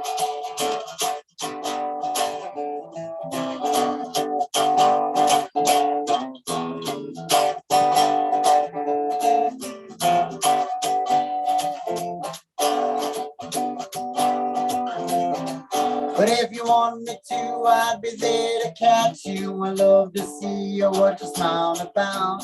All the good times is never a bad one. I think we should just let it out. 'Cause it's a beautiful time to move the rhythm. You bring it around and we can let it slide. I don't mind, I could do this all night. I got the strings and I'm ready to ride. But I've been waiting all this while just to see you smile. Each moment an endless smile. I sent you fell down to earth, but I hope it didn't hurt. But it's always lovely to see how beautiful you can be. When each moment's an endless sea. While I'm waving at you, or when you're waving at me.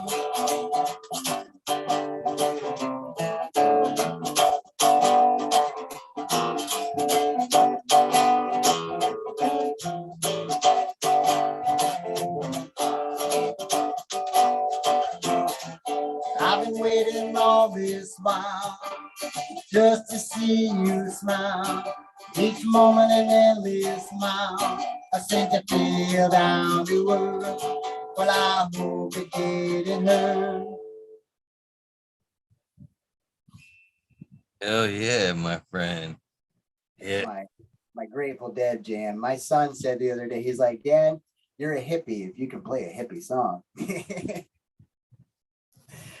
I love that. You love him. He's hilarious. He has sarcasm running deep in his veins.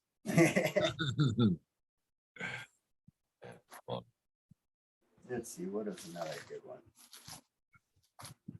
Yeah. I've said it time and time again, but Chad is definitely giving you solid props tonight. I'm not conveying it as well as it's going down. Yeah, when I'm done, I'll definitely go through everything and thank you all very much, even without singing whatever, man. I appreciate just playing for you all, and the fact that you're entertained is way awesome, you know. It's boring smoking pot doing nothing. You might as well have some good music when you got some good weed, right? So yeah, and you know the way I see it, man. I like the reason why I started this whole thing was to spotlight great people, and tonight has been no disappointment. I'm glad that people have had the opportunity to be introduced to you tonight, because a lot of people have been impressed by what they've seen tonight. I hope all of them sub to that channel and your Instagram and all that, so we can help, push you along, my friend. 'Cause, definitely got some skills and a great story. So cheers to you. Thanks. Thank you. You know, I was originally moving from I was gonna move from Big Rapids to Texas and be a rodeo clown, and I'm real glad I did not do that.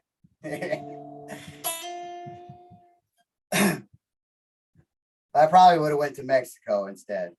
One day I'll go to Mexico. I'm all right. I wrote this song actually about going to Mexico, so I'm gonna play this one. It's called Spanish Gypsy, and it's another one of my really slow songs. I only have like 3 of them.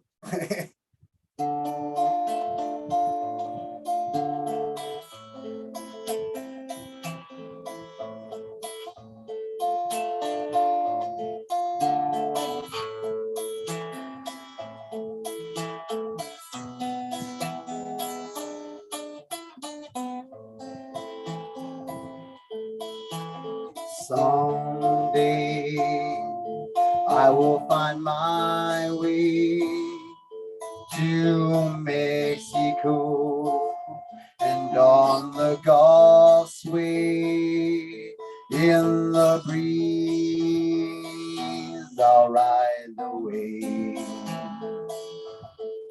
In Mexico I'll find cantinas with plenty senors and senoritas under the moon, dancing the flamenco with Spanish eyes and Spanish smiles, Spanish dreams for a while. A southern breeze brings me peace in Mexico. Spanish gypsy.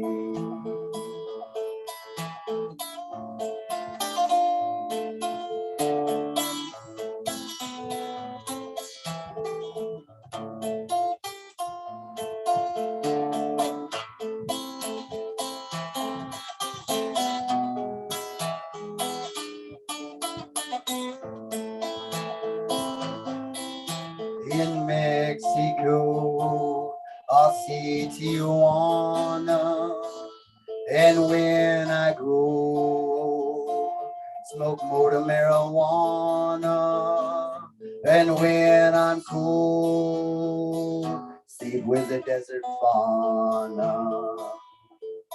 In Mexico, I build my pueblo of the red clay stone from the desert soil, and find nature to nurture my soul with Spanish eyes and Spanish smile, Spanish dreams for a while.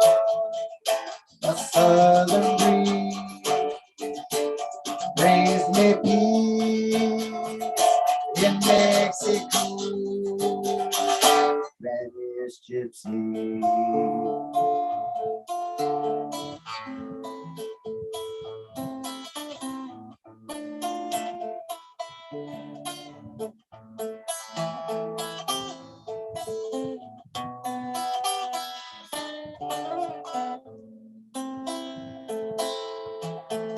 Someday I will find my way to Mexico, and on the Gulf sway in the breeze I'll ride the wave.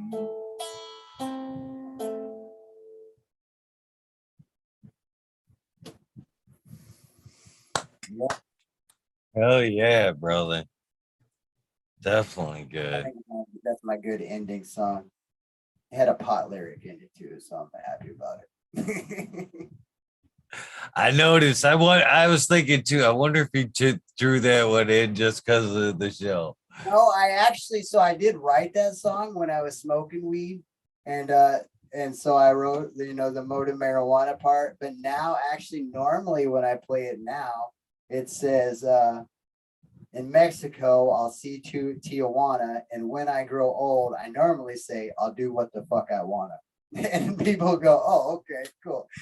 And so that's what I normally say, but I had to switch it back for you because it's still on the paper. It says "Moda Marijuana," so I have the original.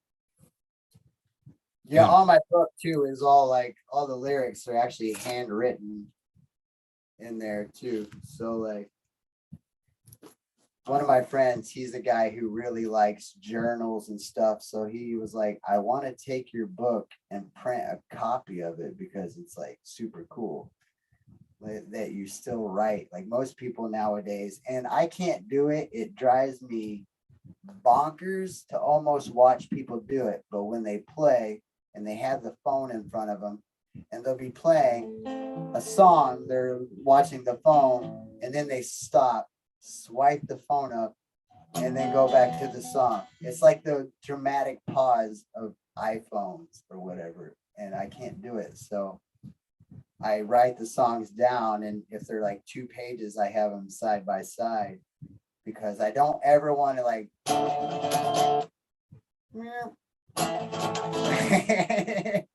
It just seems weird to me.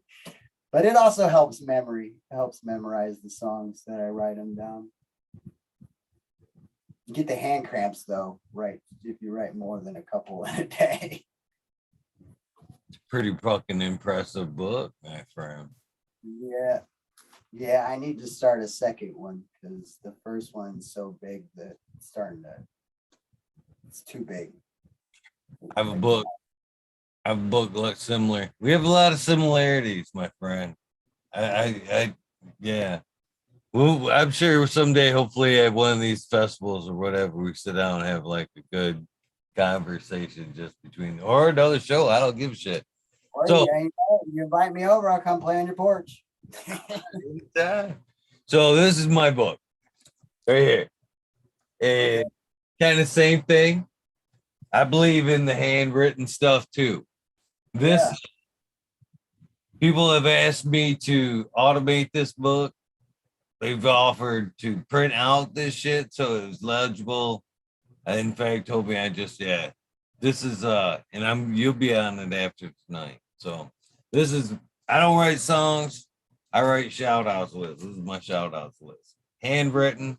It's many times I've had to transfer it a couple times, but I choose to handwrite it every time. It's old as fuck, it's tattered, it's been around. But so this is past guests, people that's been in chat, and usually at the end of most Weed Nerd Worlds, I do the shout outs. And it's like, for me, it's like a half-hour list of saying it as fast as I can. But Yeah. Yeah, that's my book. And I hopefully someday, I hope it's the size of your book and still handwritten. And I guess that's where I'm going with this. You're pretty good. That's a lot of people. Yeah, mine, I take it to shows and I've had people spill beer on it. And I'm like, are you kidding me? Like, that's like my livelihood there. You just spilled the beer on, or songs that are like 6 years old or so, or even older than that. That's pretty. Yeah, I'd be heartbroken too. Somebody spilled some shit. Yeah, that's awesome. I think I got one more in me I want to play. Well, listen. This is actually a really old song too. I wrote this it's probably one of my oldest songs, but it's called "I Keep Out of Hell."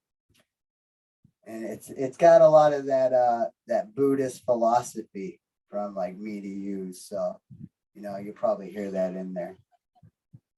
You know the Dark Night of the Soul, right? I wrote this song pretty much after my Dark Night of the Soul. And I came out of that and was like, oh, that's what that's about. And you can have more than one. Some people just like their Dark Nights of the Soul over and over again. But I was like, nope, that wasn't really fun. There's a good quote I read. If you ever get a chance, read The Spiritual Hooligan's Guide to a Good Life. It's a really great book.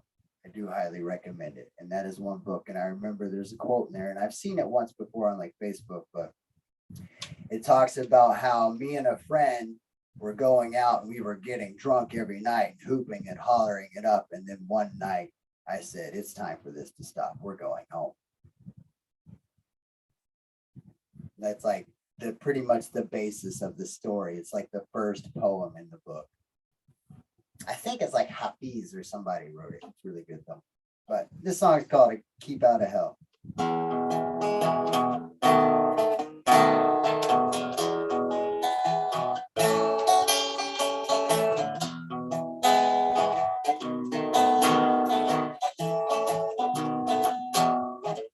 Well, I walked like a ghost in the street, only knowing what I dreamed. I was living like a devil indeed, with not a single angel by me, and all I ever heard was my pain. How I seemed to struggle day to day. While I was sitting by, I was staying high. I feel that there's no other way, but I don't want to break it. Life might make it hard for me to take it somehow, but I gotta live double, like I don't struggle, so I keep out of hell somehow.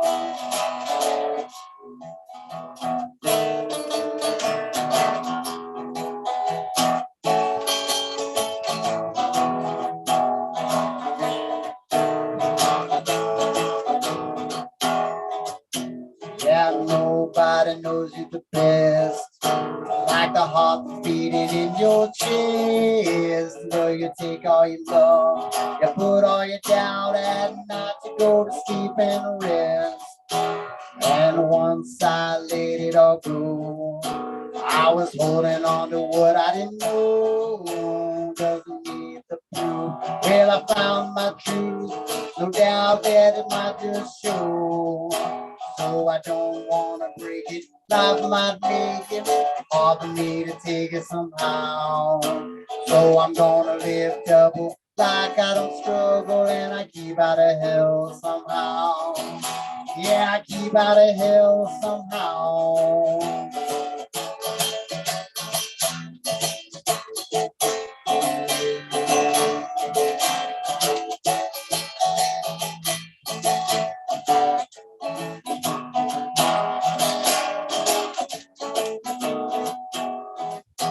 There might be something stars I know, and I might be searching for my soul. Where it comes to be, you just might see that I like to let it go. And I'm not gonna break it, life might make it hard for me to take it somehow. But I'm gonna live double, like I don't struggle, and I'll keep out of hell somehow. Yeah, I keep out of hell somehow. I keep out of hell somehow. Yeah, that was a fun one. It was. That's good stuff, my friend. And Thanks, man. It's been a pleasure. it has for all myself and everybody else to Just remind. what I picked up today, a book, 2001 different yoga poses. That should be interesting to go through. Books are awesome. It's one I've actually been thinking about it myself. But man, stretching is critical. Do you do yoga or anything like that, man? I regularly, because otherwise, so what happens with my back is, or has happened, and I've tried to prevent it, is if I don't, my spine gets, they said my vertebrae was kind of floating. The bones, your spine has these bones in the back that come off like this. They're called pars, and on one of my vertebrae I don't have anymore, like they dissolve. So, and that holds it in place. So one of my vertebrae just slips around like this if I don't like keep my core really strong. It's in my L3.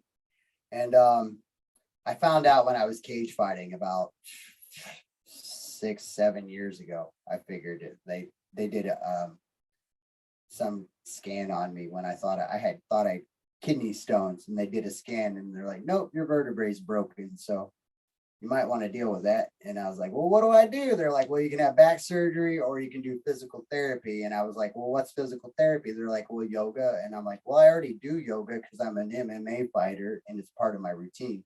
They were like, well, just keep it up. You'll be okay. So even though I don't like cage fight and stuff anymore, I still do yoga and stretch. I also do like whatever, like squats and stuff like that, whatever I can to like keep my back strong. But yeah, I do yoga like at least 3 times a week, but almost daily if I can, because I mean, I'd stay at home, or whatever. I got a park across the street from me. I can go do yoga in the summer, but I mean, it's something easy you can do anywhere. I highly recommend it for any neck problems, shoulder problems, because I have been rough on my body growing up, like sports. I played football, I wrestled. I broke a shoulder before. I've like broken all my toes from being a Muay Thai fighter, and my hands broken, my knuckles skateboarding. Like I skateboarding quite a bit and had knee surgeries. So yeah, dude, whatever you can stretch, you can pretty much fix it with like yoga and stretching and strength exercise. And there's different forms of yoga too, depending on what you need, so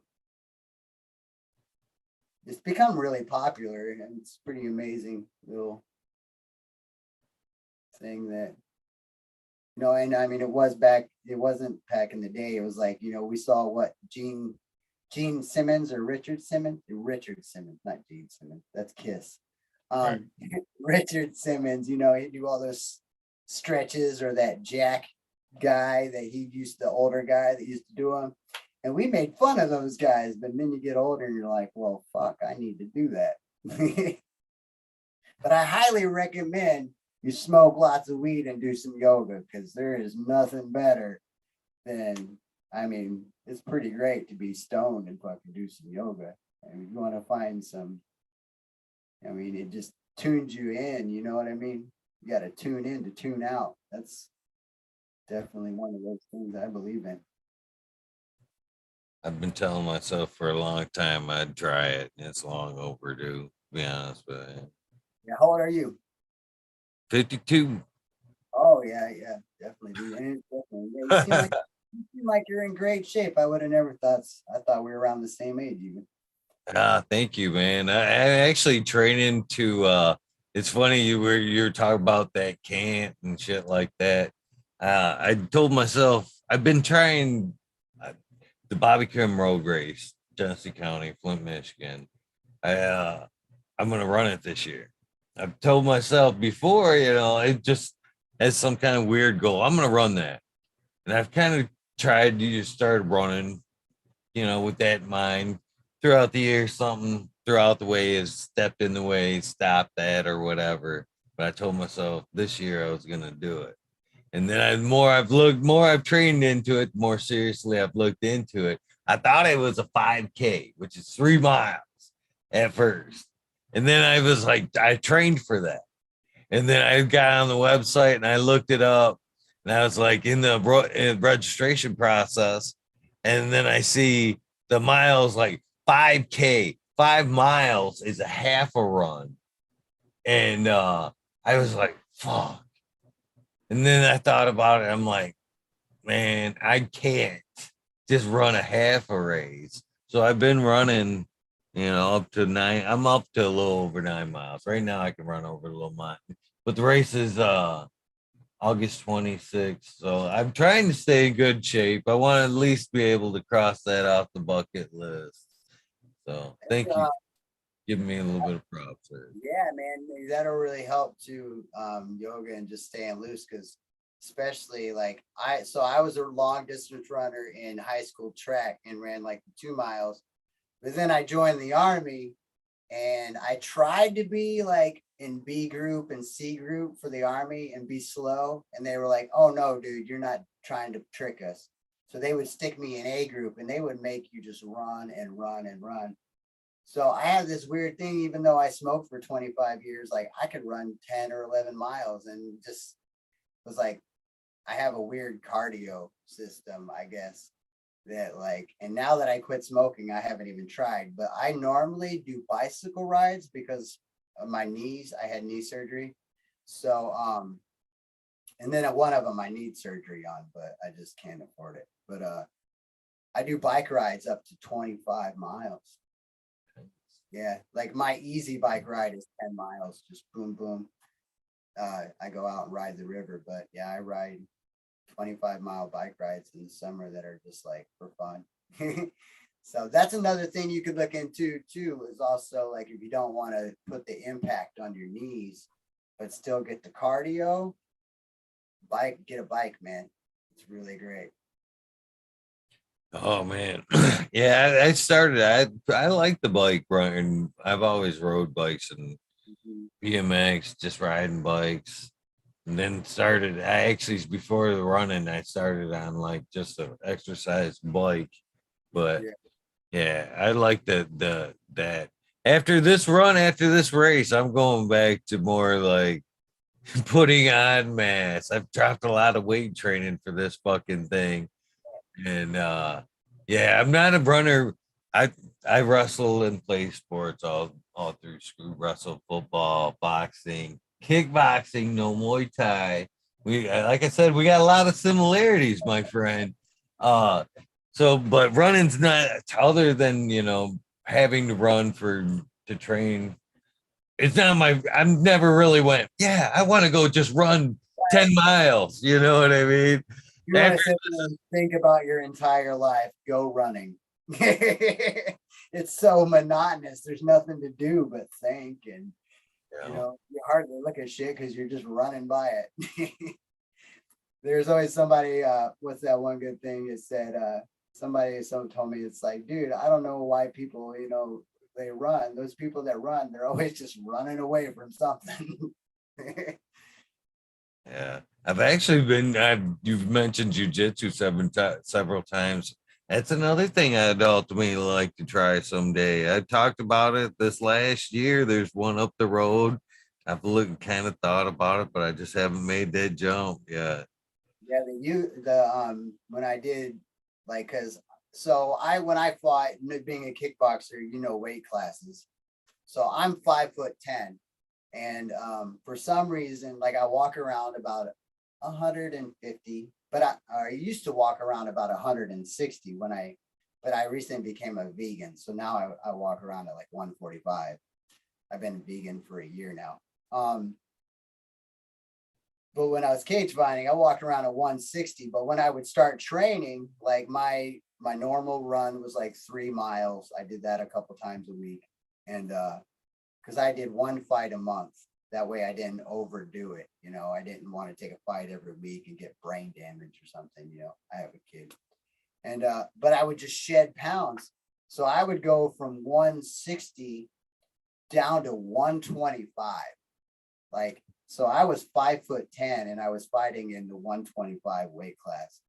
Damn. And in cage fighting, most of those guys are really short. So I figured out really quickly, even though I was a wrestler in high school, I only did that for like a year, that dudes were going to take me down really quickly because my center of balance was just so much taller than theirs. And nobody wanted to stand up with me because I'm 5'10" and I do Muay Thai.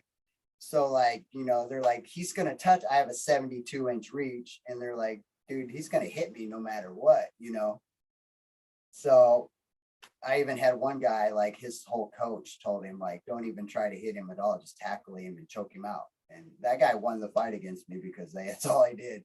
He just slammed me and choked me. But so I learned really quickly that I had to learn jujitsu to keep from being tackled.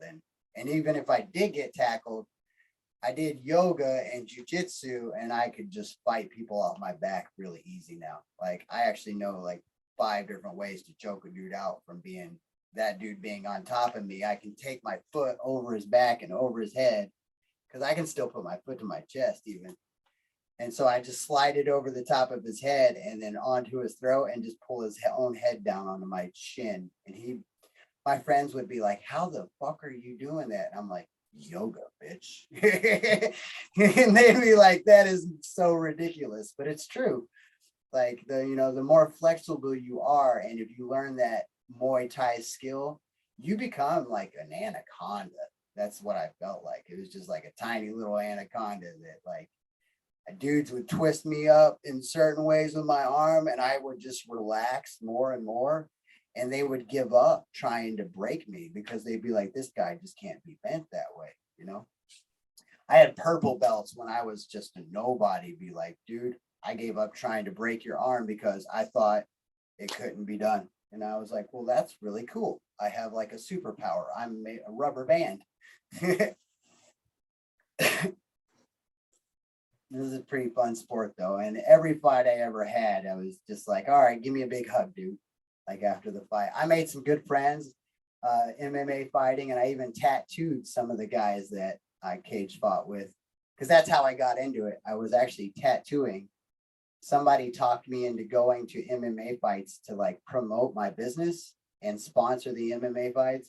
And then somebody was like, dude, you should fight. You look like you're in great shape. And I was like, hey, honey, do you care if I cage fight? And she was like, you're going to do it, aren't you? And I'm like, yeah, I'm going to do it. So that's a good fun. You gotta try. You gotta try. Yeah, before I got too old, I mean, right now, actually, since I quit all the hard stuff and I'm a vegan now, I would whoop my 25-year-old ass. No problem. Like right now, I'm 38 and I'm like, yeah, like I went out to this festival the other day and I was lifting trees and cutting down stuff with this dude. And I was like, this is so easy, I wish I'd quit that stuff long ago, but hindsight's 2020. Yeah. At some point, I think it's just good maintenance after a certain age, to be honest with you. Yeah, to see past 60 or 70, it's just a good idea. I have a goal of living to over 100. I don't know of anybody in my family that has. My great grandpa was like 96 or something. Maybe he was close to it. But I definitely want to be like, I live to 100. There are people that live to 100. There's somebody right now who's 116 years old. And some people even like drink beer and eat hot dogs and live past 100. So I'm like, yeah, I could probably do that. Somewhere along the lines that became my new life goal is got to see 100. But I still want to be like, go get it. I think I want to go backwards. Like I just get younger as I get older. My friend that watches the show, part of the show here at times, the American one, says a cannabis cookie a day will keep you young, if not revert your age a little bit. Yeah. I'm starting to believe. Yeah. I eat musical cookies for breakfast. Cheers, everybody in chat. We are on the 20 there. Well, Chad's saying that we need a second episode, my friend. Man, they feel like we're just scratching the surface. You know what? If we do a second episode, what I'm gonna do is you give me a little time. I'm gonna go through all these comments, figure out all them songs that you guys requested, and I will learn as many of those songs as I can before the next episode with you. And I will do a cover episode of those covers. So any extra covers, you better throw them in there quick because once I read it, then that's going to be it. But I'll probably, I'll take like, 10 or 15 covers out of there that y'all mentioned. And I will learn them, especially that Guns N' Roses song, Patience, because that one right there, my dad would be very happy if I learned that song. And do a good cover. 100%. I'd take you up on that. I think next time, just for tonight's been a great episode. Next time, I think we'll divide it up a little bit. We'll maybe do some just straight up music and then we'll talk after, or talk before and then do the music to where they can just like at that point of the music just be able to go through and rock it out for that good half hour or whatever, man. Tonight's been awesome. It's been, this has been so far. This has been one of my favorite episodes. Not, yeah, yeah, great story. Well, a lot of human on earth says at one point, such a kind soul. You can't imagine you grounding and pounding somebody.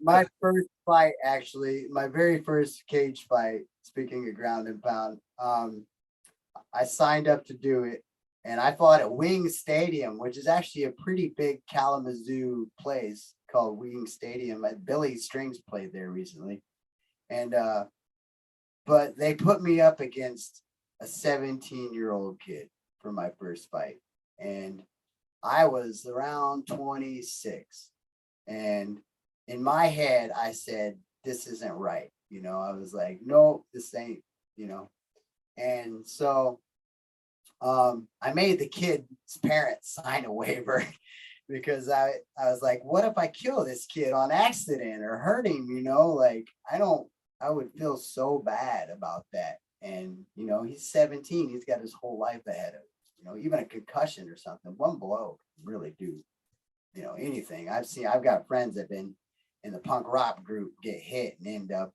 weird, man. But but right before the fight, when I was in high school, I blew out one of my knees in football and I never had it fixed. And I kept injuring it throughout my life. So right before I was supposed to have this fight, I was dislocating my knee because I had a torn meniscus and I had what's called a bucket tear. And so this bucket tear would actually go all the way through the back of my knee, through the joint, the two bones there. And it was actually dislocating my entire leg. But I am so stubborn that everybody, my wife wanted me back out and stuff. And I was like, nope, I signed up for it. I can't back out. I sold 60 tickets. All my friends who love punk rock want to go watch me whoop some ass, And so and tickets were $50 a piece. So, but I was like, I can't back out. So I just, and I was at jujitsu one day, and all I had to do is if I bent my knee 90 degrees, it would dislocate. So, and it popped out the week before, and I used to be able to pop it right back in, but I couldn't pop it back in that week. And so I just wrapped it up, and I was doing jumping ropes on one leg and trying to stay in shape because I was worried I was going to get fat and not make weight. And so I showed up with my knee wrapped up, and they were like, well, you can't wear certain braces and stuff. And I was like, well, is this okay? And they're like, yeah, it's okay. We're going to let it fly. So I got in the cage with this kid that I made a sign a waiver, and I could barely walk. And this kid tackled me, and luckily I was pretty strong, and I ended up rolling this kid over a couple times. And as soon as I got on top of him, I just started dropping elbows on his face so bad. And you could hear everybody in the crowd go, oh, oh, oh, oh, and it was over in a minute and 45 seconds. That's how I won my first ever cage fight.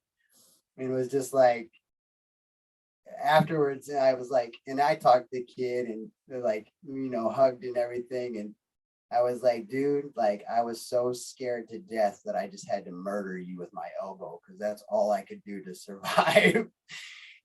But then next day, I went and had knee surgery the very next day, and they took out 80% of my meniscus from my knee. But I still fought for 3 years because I'm so light. They were like, you won't ever notice, actually. They were like, you'll be in so much better shape. So it doesn't bug me anymore. But that was a weird moment where that was the only ground and pound I actually ever did on anybody else. Other than that, I just choked people out with jujitsu, triangle chokes. Yeah. Yeah, I only took it up because I got picked on in high school, and I was like, I'm more of a self-defense guy, than a violent like. I love a mosh pit though. You stick me in a mosh pit, and it's a whole different story. It's good stuff.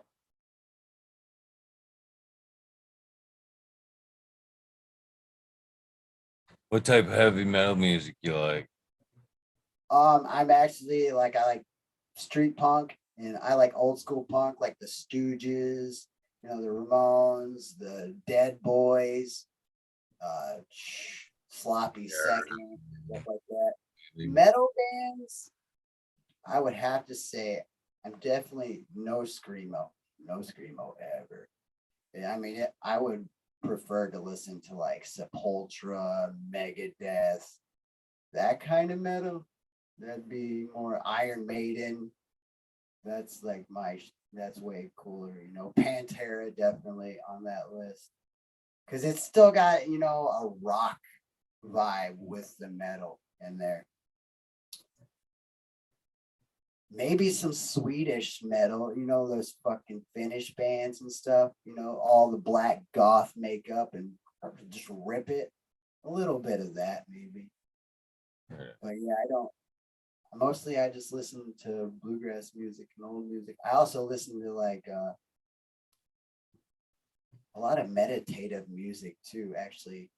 Like I prefer to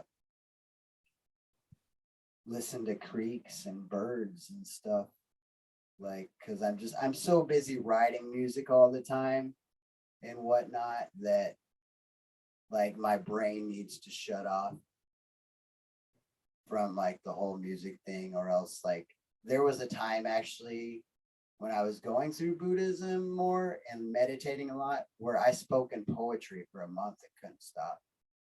It was really weird, dude. I just talked to my friends, and like I'd be like talking to my friends, let's make amends. How are you doing? The party never ends. They'd be like, what the fuck is wrong with you? I'm like, I don't know. you know, weird shit happens when you go through you and sometimes when people go through like their enlightenment, I think. Some Buddhists cry the rest of their lives, or some like Buddhists just constantly like meditate and draw because they feel like they're stuck on doing that.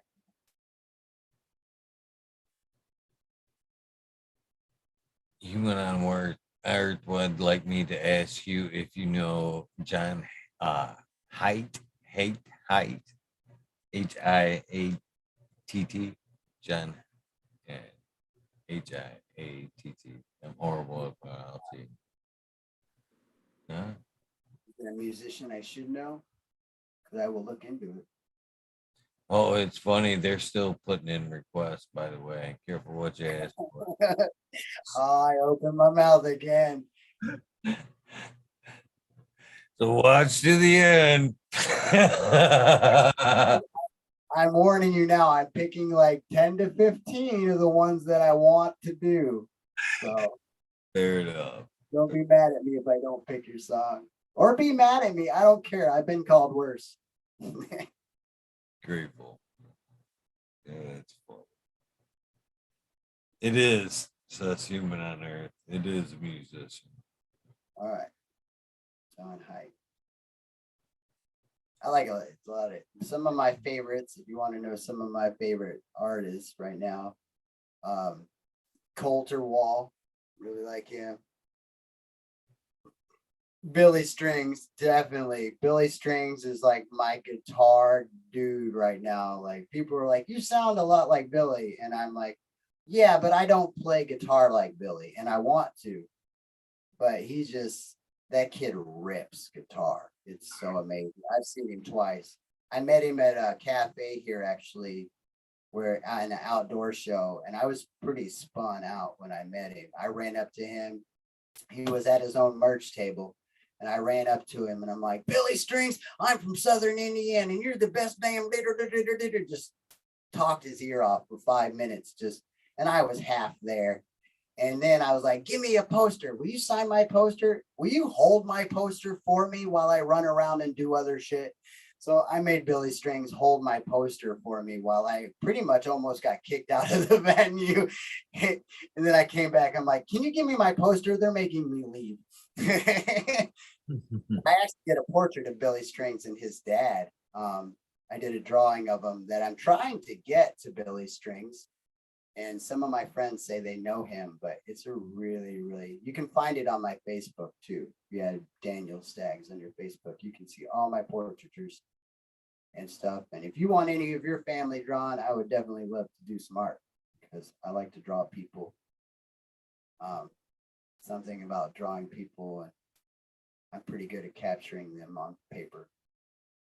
But yeah, Billy Strings, Coulter Wall, Tyler Childress, Sierra Farrell, and Molly Tuttle. Those are two of my favorite female artists. Sierra Farrell's more of like the Texas sound, and Molly Tuttle's definitely bluegrass, but she's from California, so she has a cool like vibe to her. And Charlie Crockett is another one of my favorite Texas musicians that I'm going to see him at the intersection, I think, in Grand Rapids. So yeah, those are some of my favorite new artists. Some good ones. I was blessed to see Billy Strings last year at the Dow. And man, that was a fucking concert. That was I was like I've heard, a few Billy tunes. Obviously started with Dust in the Baggie, and then a few, YouTube throws you more and more.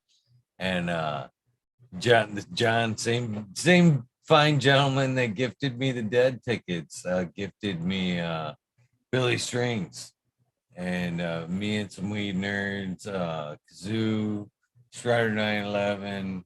Who else was there? Becca and Red Center Farms. Wouldn't have been normally, I like that type of music, but man, what a fucking amazing concert. Definitely tapped out one of my, it was up there. Grateful Dead of bluegrass. He'll just go and go and go. And the kid, like, he plays like 3 or 4 shows days in a row, takes a day or 2 break, and then does another 4 or something, So I appreciate his energy and aesthetic and how he can just go. He's California sober. He just did that song with Willie Nelson. I don't know if you've heard that song. No, I don't think I have. You should definitely look into it. You like it. It's called California Sober, and it's all about how, he only smokes weed, and he's got Willie Nelson in it. So it's definitely a great marijuana song. I will look into that 100%. Yeah. Well, I forgot to tell you how to get out of this thing. I'm in a loop, man. It's a loop. You trapped me. I see that. Oh, that's funny. 10 more songs. I kind of just spaced it off, to be honest with you. Phone off. That's what I do. That's how I get out of it. I've had enough, but I'm gonna say howdy to everyone in the comments real quick.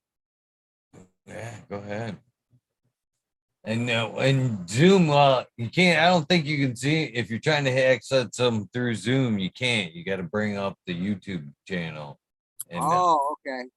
that's where they're chatting at, not in the Zoom chat. There's a way to do that too. I haven't figured that one out yet. Yeah. Well, I'm a subscriber on your page now. I just subscribed your last show, so I appreciate that. I was a fan before I was actually on the show. I'm glad you're on the show, and we'll hopefully be more a part of the show, my friend. It's been a good time, my son. So I guess a couple of things before we get wind this one up. Man, a little tongue-tied tonight. Basically, the link that I sent you tonight is always good now.